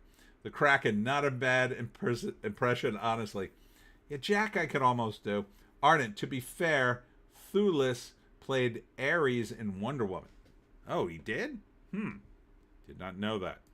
All right. Sean Bean? Maybe.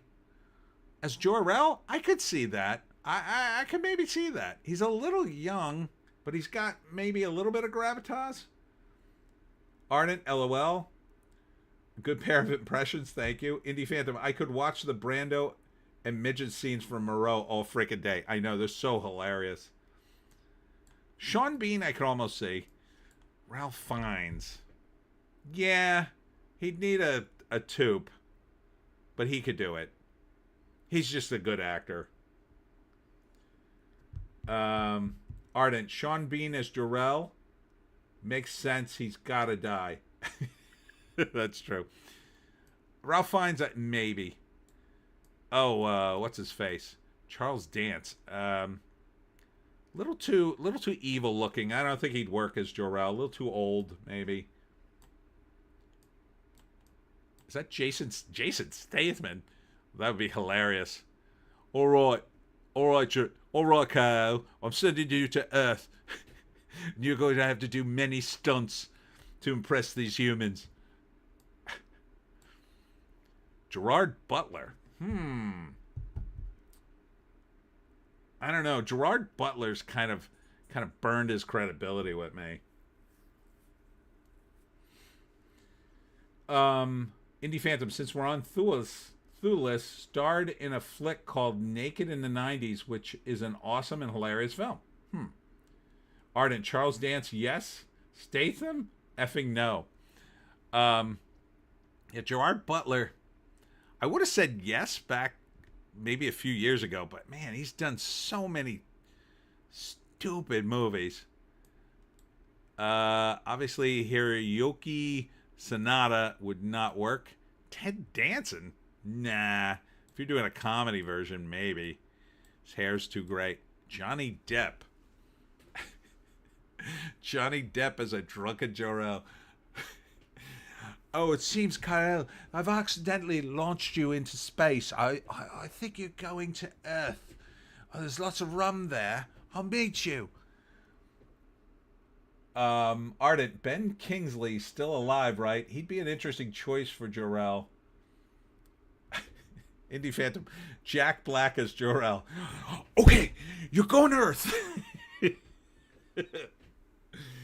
What is wrong with my father, Jor-El? He's just too energetic. Corey, best actor of all time. Gary Oldman could play anybody. What about Gandalf? Ian McKellen?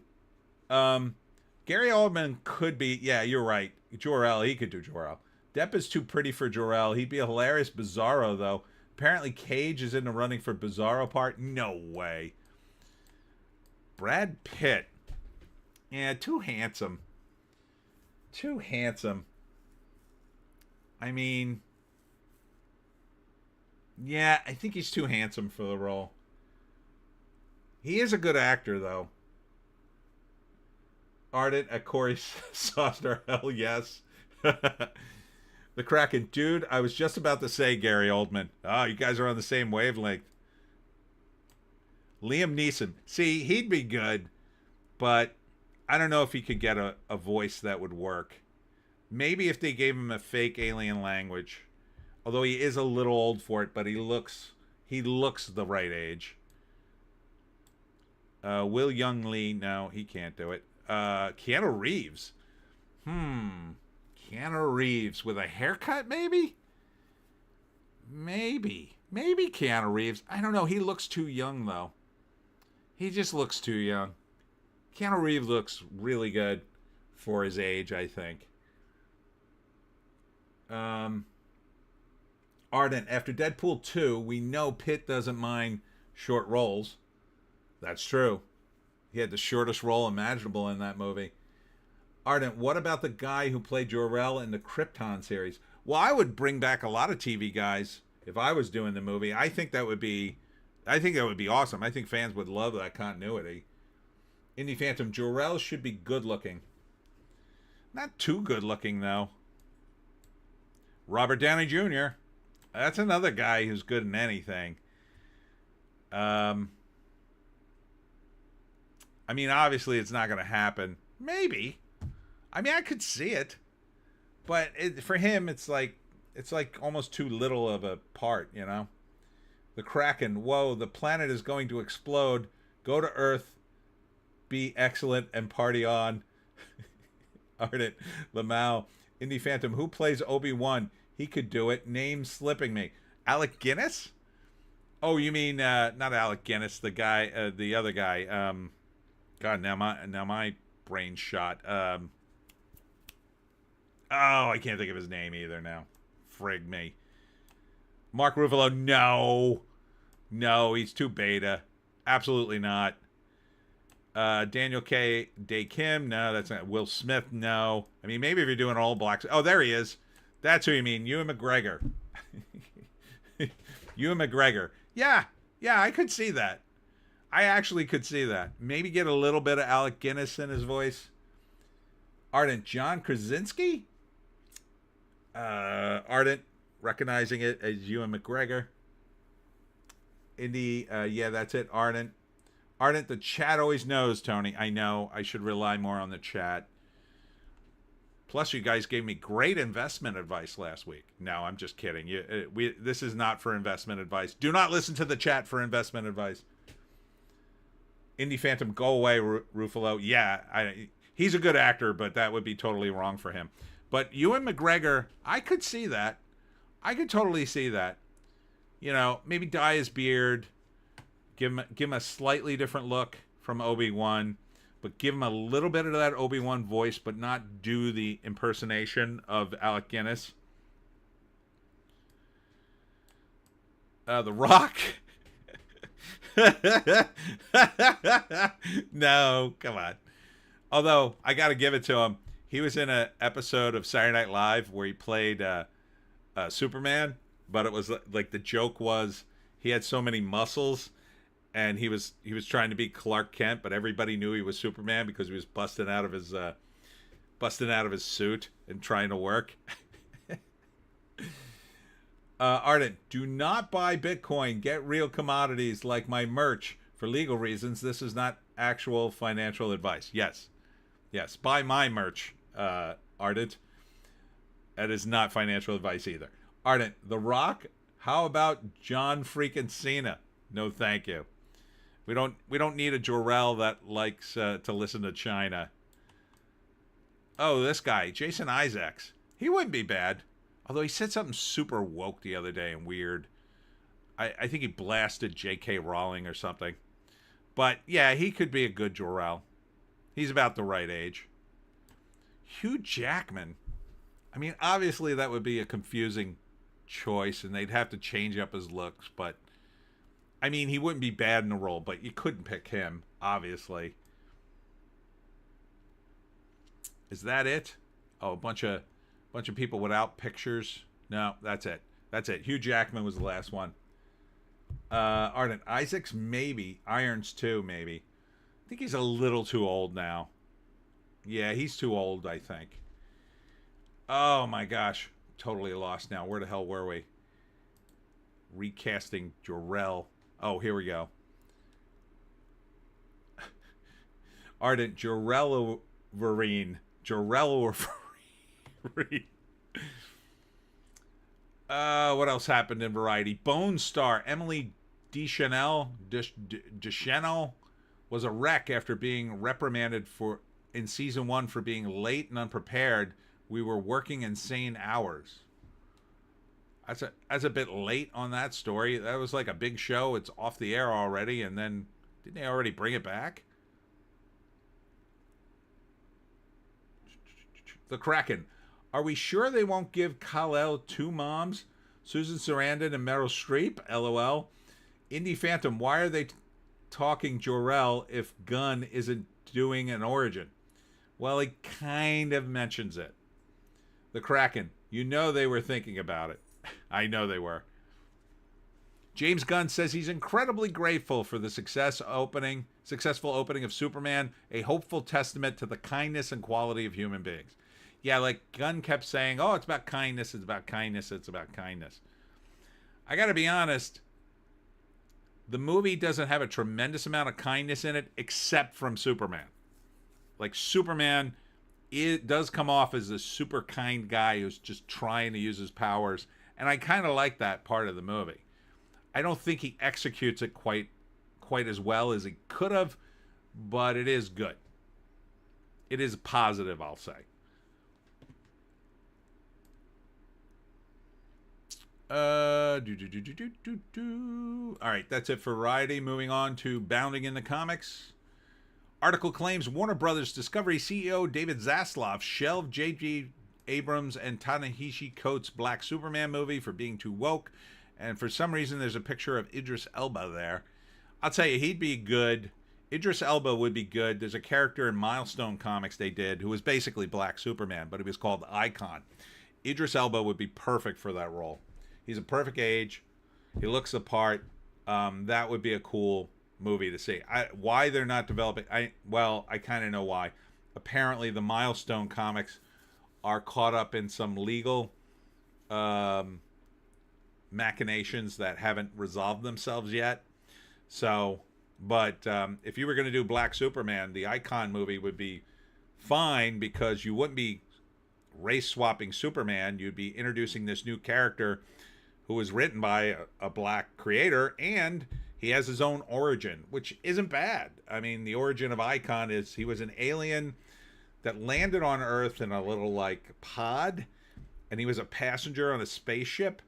And the way the pod works is the first people that encounter the pod and touch it, like the alien life forms, the pod then rewrites the DNA of the passenger so he looks like one of the locals until a spaceship can come and save him. So what happens is, of course, the pod lands and a group of slaves find it in the 1800s. They touch it and the pod rewrites his DNA so he looks like one of them, and then he becomes a slave, and then he's an alien. He just lives forever and he has superpowers, and he eventually lives all the way into the modern day. And so he's like a Superman, but he also was an actual slave and then got freed. So, like, it's kind of a cool concept, and it worked out pretty decently in the comic. So, it would be a cool character. The whole Milestone line was kind of cool. I liked it. Ardent. Last one. J.K. Simmons for Jor-El. I don't know, man. It'd be a weird choice. He'd be better as Perry White, quite frankly, but I don't see him as Jor-El. That'd be a weird choice. I mean, I think he could do it, but I wouldn't pick him. Indie Phantom wasn't here for box office, but I was shocked to hear it's below the opening of the Batman and Man of Steel Captain America Brave New World. Superman? I don't think so. Let's see. It's at 122 domestic. The Batman. I mean, 122 domestic is pretty good. What did the Batman open at? Come on.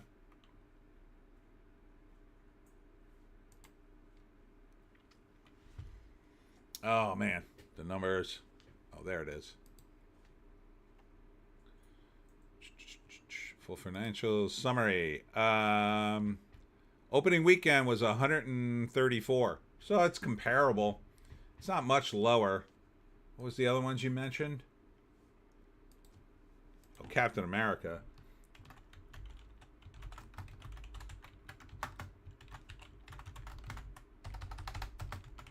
Brave New World.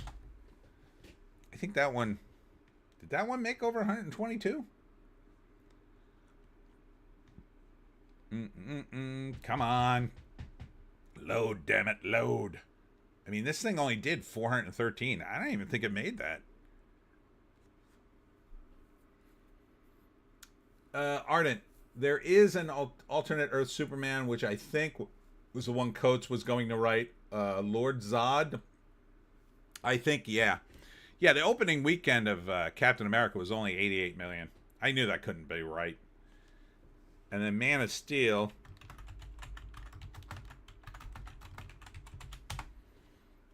Man of Steel probably beats it.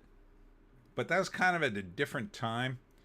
What's it just? Is it just called Man of Steel? I thought it was called Superman Man of Steel. Nuts. I may have to take a brief bathroom break. Man of Steel. Opening was 116. Nope. The only one that on that list that beat it was the Batman. So, Ardent. There is an oh, I read that one. The Kraken. What if a wild animal noses the pod? Is there an AI that knows the difference between dumb animals and intelligent life, or the bird lands on it, etc.? I don't know. But that's the way it rolled out in the comic. Ardent. Sorry, got distracted by the Milestone talk and went off to search it up. Lord Zod, if I have it right, is the Black Superman of the New Earth 2. I think DC did many reboots with and restarts in. The last decade, I'm not even sure if they got the correct info. Indie Phantom. Man of Steel is apparently at 126 because they didn't count the Thursday preview, and now it would be more with inflation. Okay, so maybe Man of Steel just beats it, but it's still pretty close. Indie Phantom. I think Captain America was worldwide opening. Ardent. The Kraken, LOL.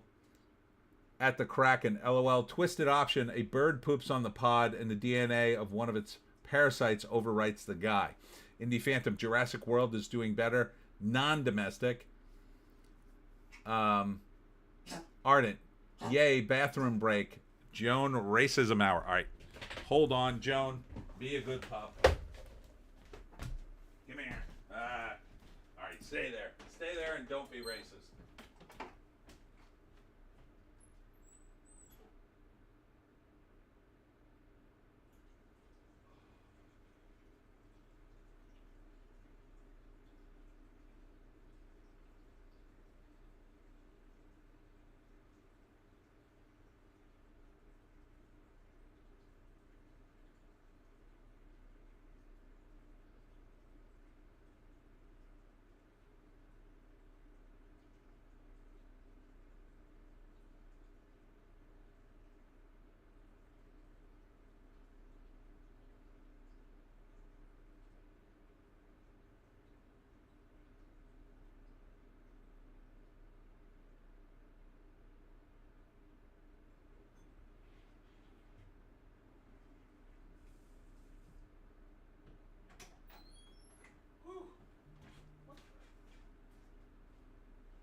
hot in here. All right, I'm back. Ardent LOL, stay there and don't be racist. Too late. Alex Ogle, uh-oh, my car's about to take me to work and the stream got spicy. Sorry about that. Ardent, dear gods, Joan, that's not an appropriate way to talk about Old Yeller. I'm not sure you should use the hard R when you do. Indie Phantom, even the Batman doing better than Superman, I feel, is pretty significant. I don't think that flick hit 1 billion. I don't think it did either.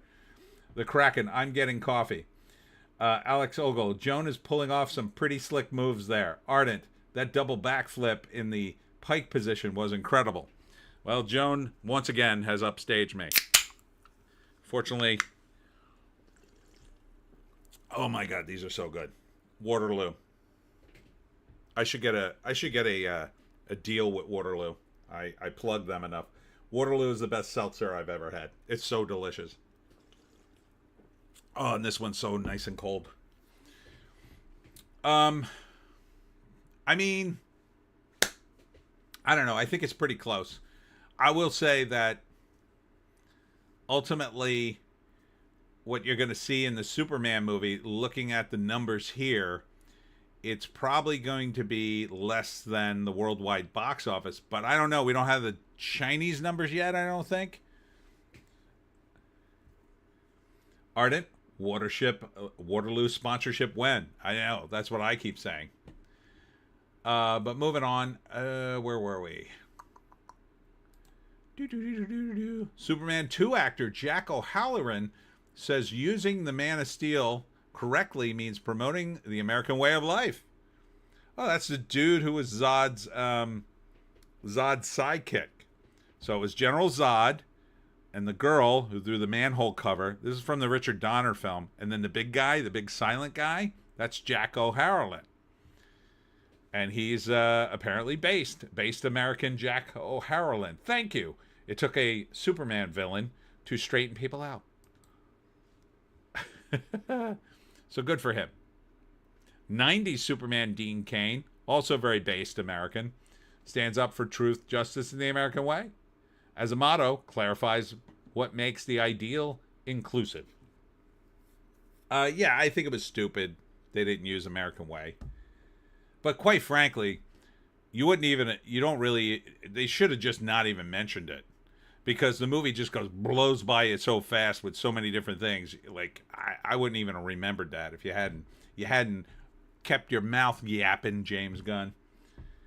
Indie Phantom, did Superman beat a Minecraft movie? Ardent, based Non. Oh, that was his name, Non. Did it beat a Minecraft movie? All right, let's see. Minecraft. I'll just put Minecraft. It should come up. I'm going to guess no. Because the Minecraft movie did really well. Here it is. A Minecraft movie. It's going to be close. The domestic was 423. Yeah. Yeah, it did 162 opening weekend. Not close at all. Ardent. LOL, Dean Cain has been fending off the ex-knobs the last few days. Yes, he has. Base Dean Cain. Gotta have one base Superman. All right, looking at the Hollywood Reporter. Various documentaries. There's a documentary on Jaws, if you're interested in that. More on James Gunn and Superman. Hollywood flashback before the Naked Gun police squad took its shot. Not sure what that's all about, but I do like the look of the new Naked Gun movie. It does look very funny. The trailer's pretty hilarious if you haven't seen it. So, Rosie O'Donnell calls Trump a bad joke after he threatens to revoke her U.S. citizenship. I mean, that's the funniest effing thing Trump's ever said. Because we know it's not true. He's not going to revoke her citizenship. He doesn't have that power. I don't think he has the power. It would be you want to talk about a huge L. He'd lose that fight. But the fact that they're even talking about it is just ridiculous. Ardent, not just based, but a pretty class act. I'd be swearing a lot more. Indie Phantom Jaws doc wasn't bad at all. I normally don't like those documentaries. I'll tell you the one I really did like, though, was Hearts of Darkness, which is the documentary about the Apocalypse Now, the making of. Man, that's good. I might very well look at the Jaws one. Sounds like there's fireworks going off in my neighborhood. Let's see. What else we got? Superman star Nicholas Hoult takes on new role as Save the Children ambassador. All right, well, that seems positive. Good for him. Stop already with the superhero movies ending with a big, dumb CG smash battles. That's quite a headline. Stop already with your superhero movies ending with a big, dumb CG smash battles. What is it supposed to end? That's the way they all end. That's the best part of it. In some cases. Not for Venom, though. That first Venom movie had a terrible CGI battle. Wanted to finish that. So I can put this on the coaster.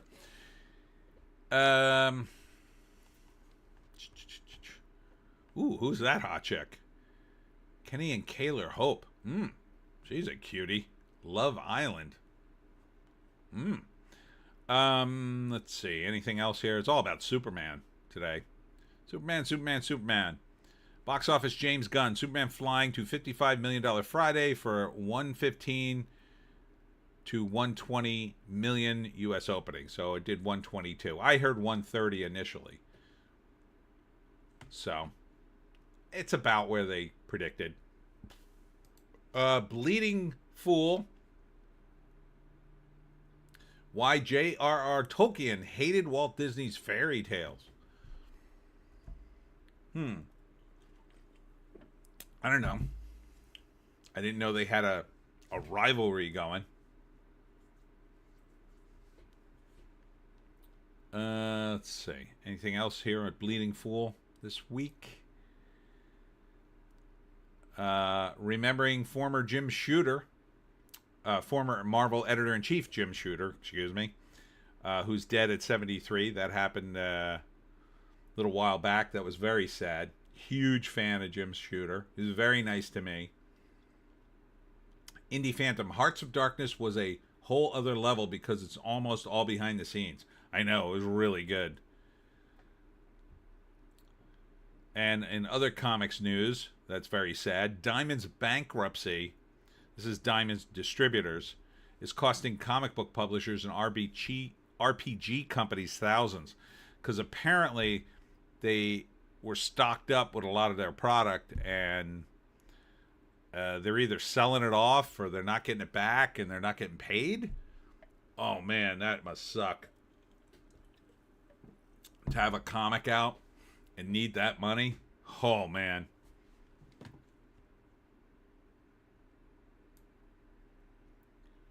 South Park and now Digman, I don't know what Digman is delayed over Paramount's boardroom battles.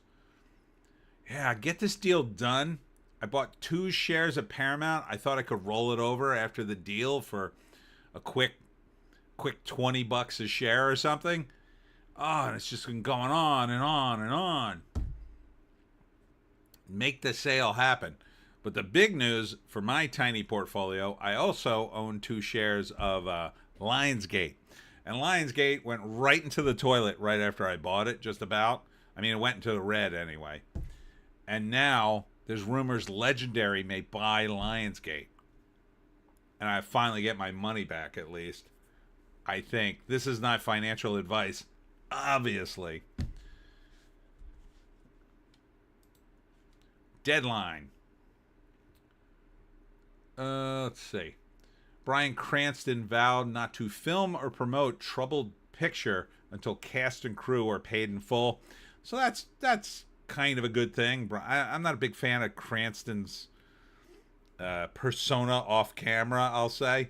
But he seems to be helping out the crew and cast. There's some problem with getting them paid, apparently. And he's sticking up for them. So that's a good thing. If it's true, I think it is. Yeah, here it is. Legendary, kicking the Lionsgate's tires and talking about movie co-productions. And I think there was a rumor they're going to buy him. So, and this was a big news story this week.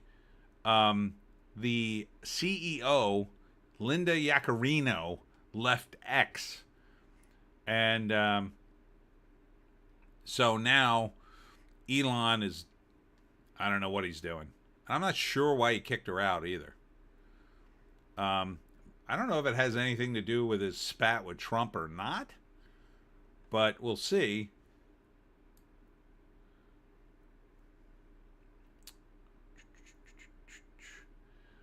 Jaws star Richard Dreyfuss axes Shark Con appearance after being hospital with viral bronchitis.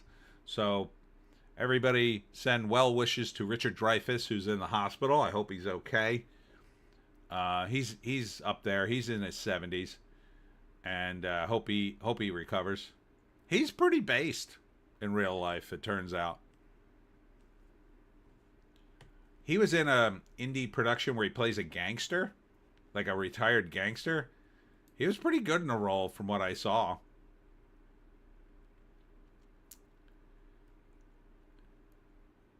What else? More on Superman. All right, moving on to... No, we already looked at that. The Wrap. More on Superman. J.D. Vance met with protesters, boos, and some cheers during Disneyland vacation. Can you imagine a guy takes his kids to Disneyland and they boo him and chase him down? Like, he's got young kids. Let him take his kids to Disneyland. I'm surprised he would take them to Disneyland at all, quite frankly, but he does have little kids. So, I don't think it's a place I would take kids to anymore, but there you go. I would have taken them to Universal.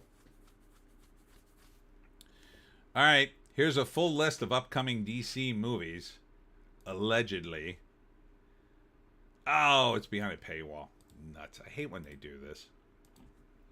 Especially The Wrap, because I would never pay for The Wrap. All right, just give it to me. Just give me the damn thing. All right. Archived 2 years ago. Oh, this is an ancient list. This is from 2022. Stupid The Wrap. All right, Cosmic Book News. More on Superman. Superman box office falling fast. Guns DCU off to a rocky start like Man of Steel. I don't know. I think overall it's positive. I mean, seems like it's pretty positive. Yeah, some of the nerds are complaining, but I don't think enough of them are complaining, so. DC reveals Comic-Con plans, starts 100th anniversary campaign, so get ready for that. Julia Gardner responds to female Silver Surfer backlash. I think this movie's screwed. That's one of the main reasons. And as soon as the reviews start coming out, I think people are going to be trashing that movie left and right. Here's Trump as Superman. The White House actually put this out, I think. They superimposed Trump's head over Superman's body for the movie poster.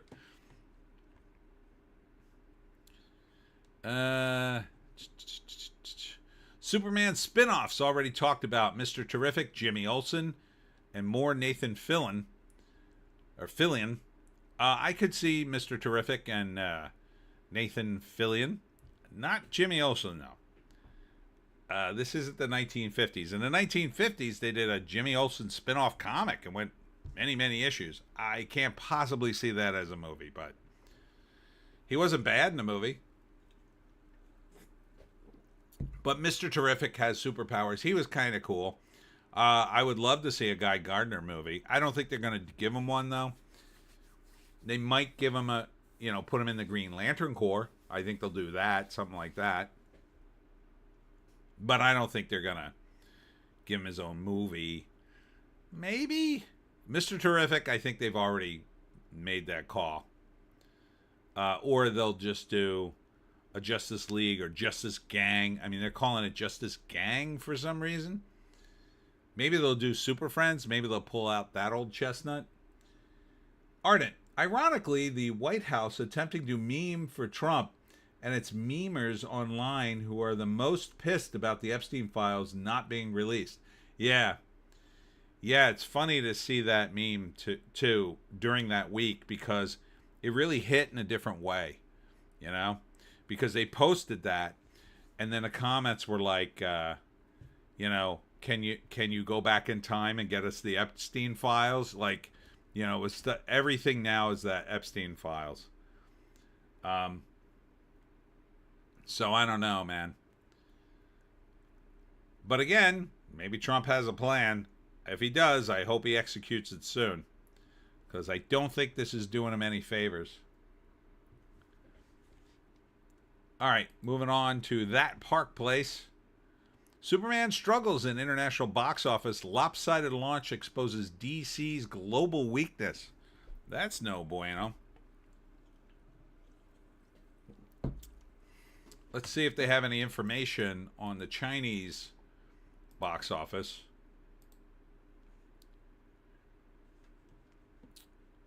North American opening weekend marks a triumphant reboot for DC Studios, though falling short of Man of Steel's $128.7 million. The international haul tells a far less heroic story, just $95 million in 75 markets.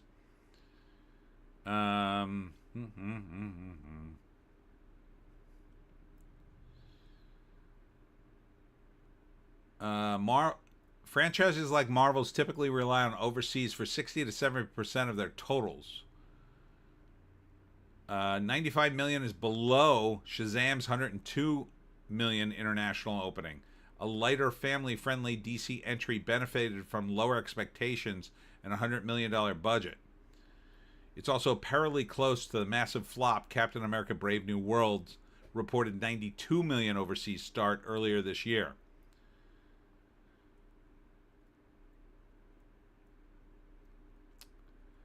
Let's see. Strongholds like Mexico, 3.8 million through Friday. The UK, 3.6 million, and Brazil, 3 million, showed promise, with Superman outperforming Aquaman: The Lost Kingdom by 159% in Italy and setting records as Gunn's biggest opener in Brazil. Australia and France added 2.5 million, and the film claimed the best opening of the day of 2025 down under. But Asia, a crucial revenue driver for superheroes, faltered. China projected a meager 11 million. Oh, so that did include the Chinese box office. That's no bueno. Amid local competition and post-lockdown market shifts, while Japan and other regions lagged. Oh no. That does not sound good. Analysts, having been diplomatic, calling it a solid start overall, with 217 million global total that exceeds the initial tracking positions from the film from 500 to 600 million worldwide if legs hold strong. Yet whispers of disappointment linger. So it doesn't, they're saying it doesn't look good, but I think this movie overall is getting a positive view. Overall. So I think it has legs.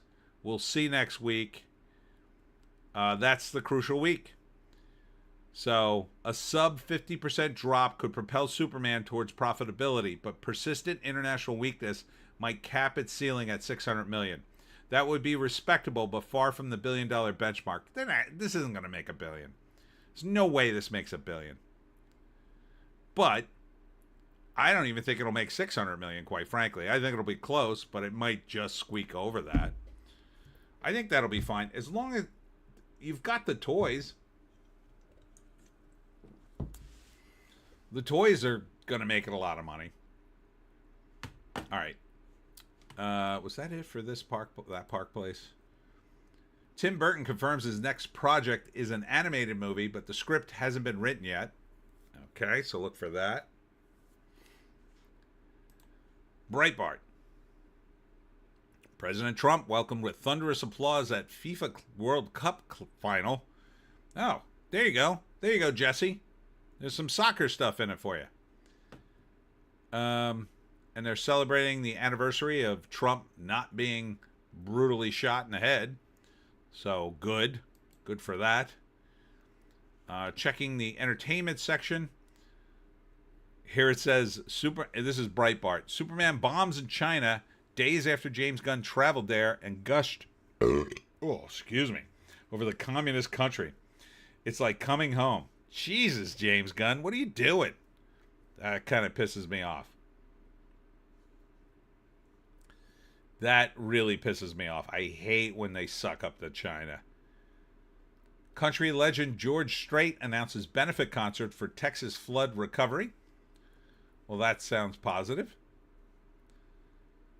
Rosie O'Donnell launches tirade over Trump's citizenship threat. I'm everything you fear. Shut up, Rosie. Trump considers revoking Rosie O'Donnell's citizenship. Hilarious. Country singer-songwriter Ira Dean, who is that? Hopes What Would Charlie Daniels Do unites us. I love our flag. Breaks my heart to see some people burn it. That sounds very patriotic song, I guess. Superman review. Mediocre movie with pro-MAGA view of immigration. Did it have a pro-MAGA view? I don't know what pro-MAGA view of immigration means. I mean,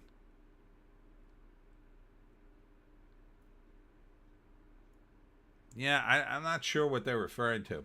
Ardent, everybody sucks China's because their population can make or break a film. Well,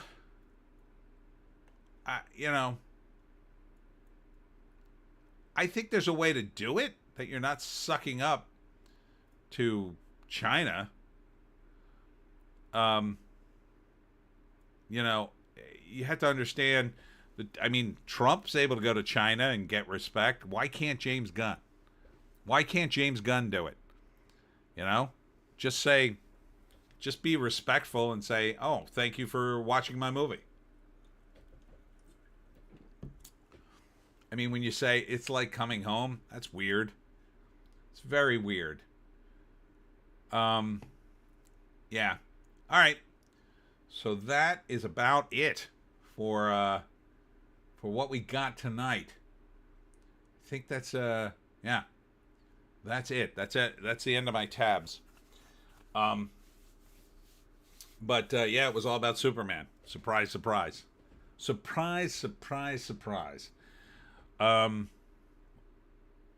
that's about all that's going on this week. I mean, there's nothing much going on. It's Superman and everything else. That's it. Here, we'll pop over to the New York Post just for the hell of it. See what's going on over there. Oh, this whole thing. Hold on. Yeah, this is the communists running for mayor in New York. So that's no bueno. See if there's anything going on here. Trump quips about signing executive order mandating soccer be called football in America. Yeah, let's not do that, but I'm sure he's just joking. Oh, here we go. Justin Baldoni claims Blake Lively's using her celebrity status to gain the upper hand in the deposition. Well, what has she got? I mean, I think that was part of the whole lawsuit, quite frankly. And I don't think it's worked because Justin Baldoni is he's not giving up. If anything, I think you've tarnished whatever celebrity she has, and to some extent Ryan Reynolds. I think that at this point it looks bad that it's gone on this long and they're not settling. So there's the day that will live in infamy, where Trump, it's unbelievable that he survived. It really is. It's unbelievable he came that close. Patently false. Ex-Secret Service director fires back at Rand Paul's accusations She lied about the lack of resources given to Trump's Butler rally. Yeah, this is the woman that was running the Secret Service. They really ought to investigate her. And I think they are. Let's see. Anything else?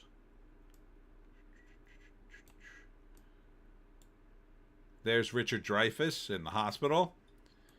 Get better soon. There's Donald Trump Jr. and his new girlfriend. Don't really care. Arden, I can't believe there are people who think the shooting was fake. Yeah, like how do you fake that and not get your head blown off? That's totally insane. Hospice nurse who amputated a patient's foot without permission for use in sickening taxidermy display escapes jail sentence. It's bizarre.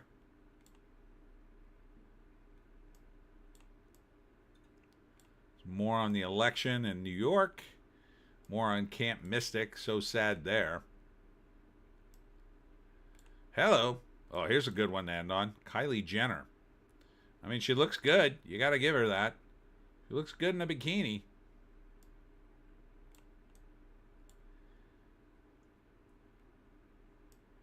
Oh, this was a funny story. So I don't know if you saw this video. This dude was super drunk on a golf course, and he basically egged on a fight with, it turned out, an NHL guy who's an enforcer.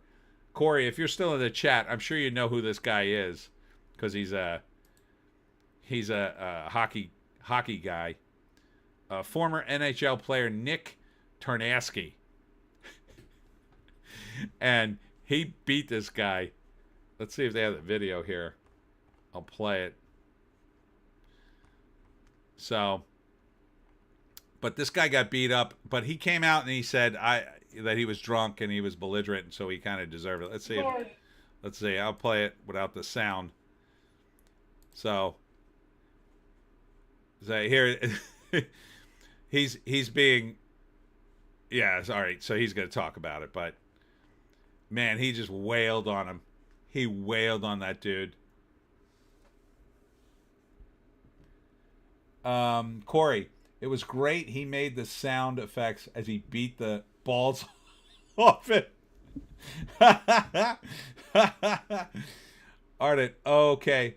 Oh, there's a story out of Quebec that several guys, including a couple of armed forces members, were planning to seize land and start an ethno-state. Really? That's crazy. Arden, Canada media is really fear-mongering hard over it. That's crazy. Is that true, or is it just BS?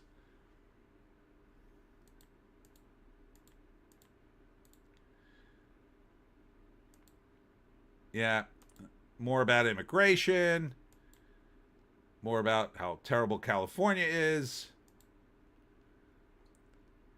Oh, this was cool. Workers discovered an 18th century vessel in medieval Game of Thrones city. So that's kind of cool. I like when they discover cool stuff like that in archaeology.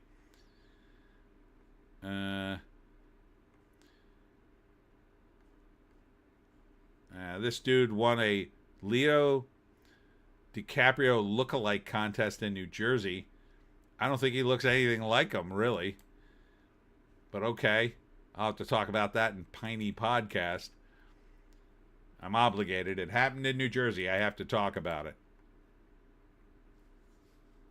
I'm going to have a look into some more on Thursday or Wednesday. It looks like it might have been a bunch of guys shagging around, and an intel service got wind of it and overreacted. Not sure. Hard to trust Canadian media.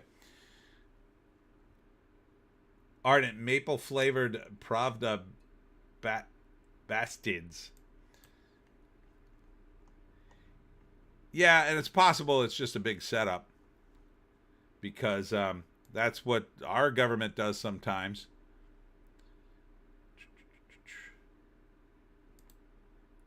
All right, and more on Superman and Jeremy Renner's ex-wife, who looks pretty hot. Let's see. She's pretty hot. So that's Jeremy Renner's ex. So I guess she's back on the market, fellas. Back on the market. Looks pretty cute. I mean, these celebrities, they got the hottest of women. The hottest. All right, I think I got to wrap it here. So let's wrap up. What have we learned today? What have we learned today? Well, we learned a lot about Superman. That the movie, it made some money. It made some people happy. It made some people upset. Mostly, it just sort of went right down the middle and kind of did okay and seems to have legs, but we'll know more next week. Ardent, I'm sorry, what? Christopher Nolan did a bad job with comic films? Tell me you don't understand Batman without telling me you don't understand Batman.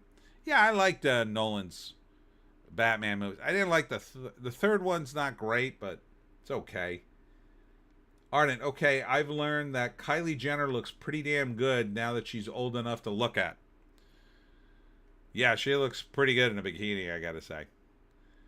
I mean, Miss Tessmacher, the new one, she looked pretty good too, but she's a bit, and I don't mean this as a slam, but she's a little flat-chested. You would have thought they'd get the bustiest girl imaginable for Miss Tessmacher.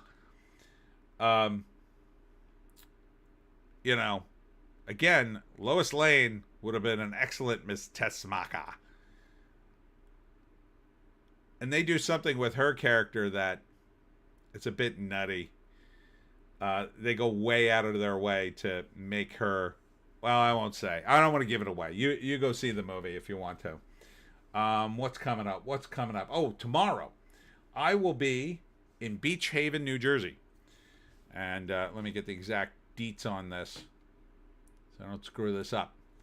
Yes, I'm going to the Long Beach Island Historical Society and Library, and I'll be there at 7 p.m. for my talk on how to hunt the Jersey Devil. So I'm very excited about that. Thursday, I'll be at the Vineland Public Library in Vineland, New Jersey at 6 p.m. for how to hunt the Jersey Devil. It's Thursday, right? It's Thursday? Let me just make sure. Yes, Thursday. And then on Saturday, I'll be in Hamilton, New Jersey at Snouts and Stouts. Oh, no, sorry, that's Sunday. Oh, crap. Sunday, I'm doing Snouts and Stouts at 7 p.m. Why did I book it on a Sunday? All right, we're going to have to do the live stream on Saturday next week. Yeah, I'm going to have to move it on Saturday. I'm doing the talk right at 7 on Sunday. All right, so Saturday next week here at the live stream. It's a good thing I read my own damn website. Ardent, Valerie Perrine, OG Miss Tessmacher. Yeah, let's take a look at her. Yeah, there's the new one.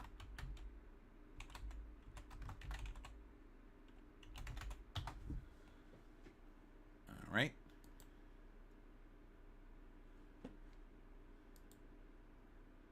I think that's her back in the day. Yep, that's her back in the day. And I don't know, is she around? That's definitely an older picture. That's 1990s. She might be gone.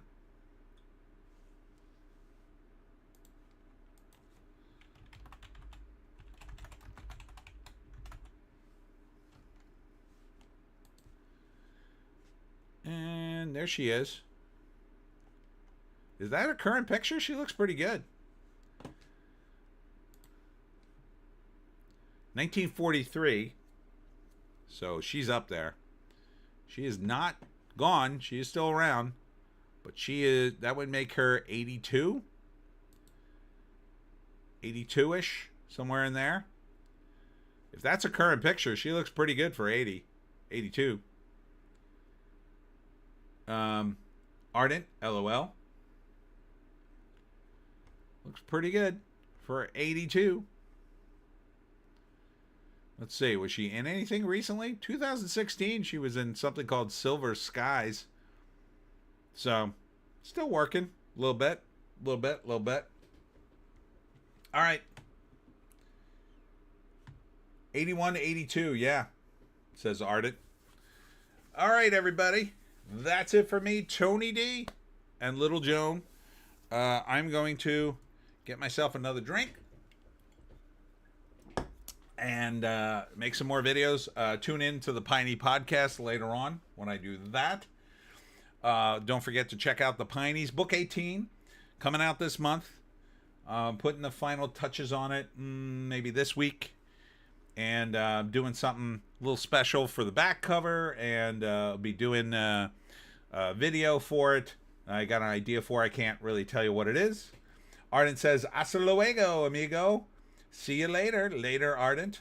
Jesse, SDF, says, hey, bros. Thanks for the fun. Good night. Good night, Jesse. Thanks for coming back.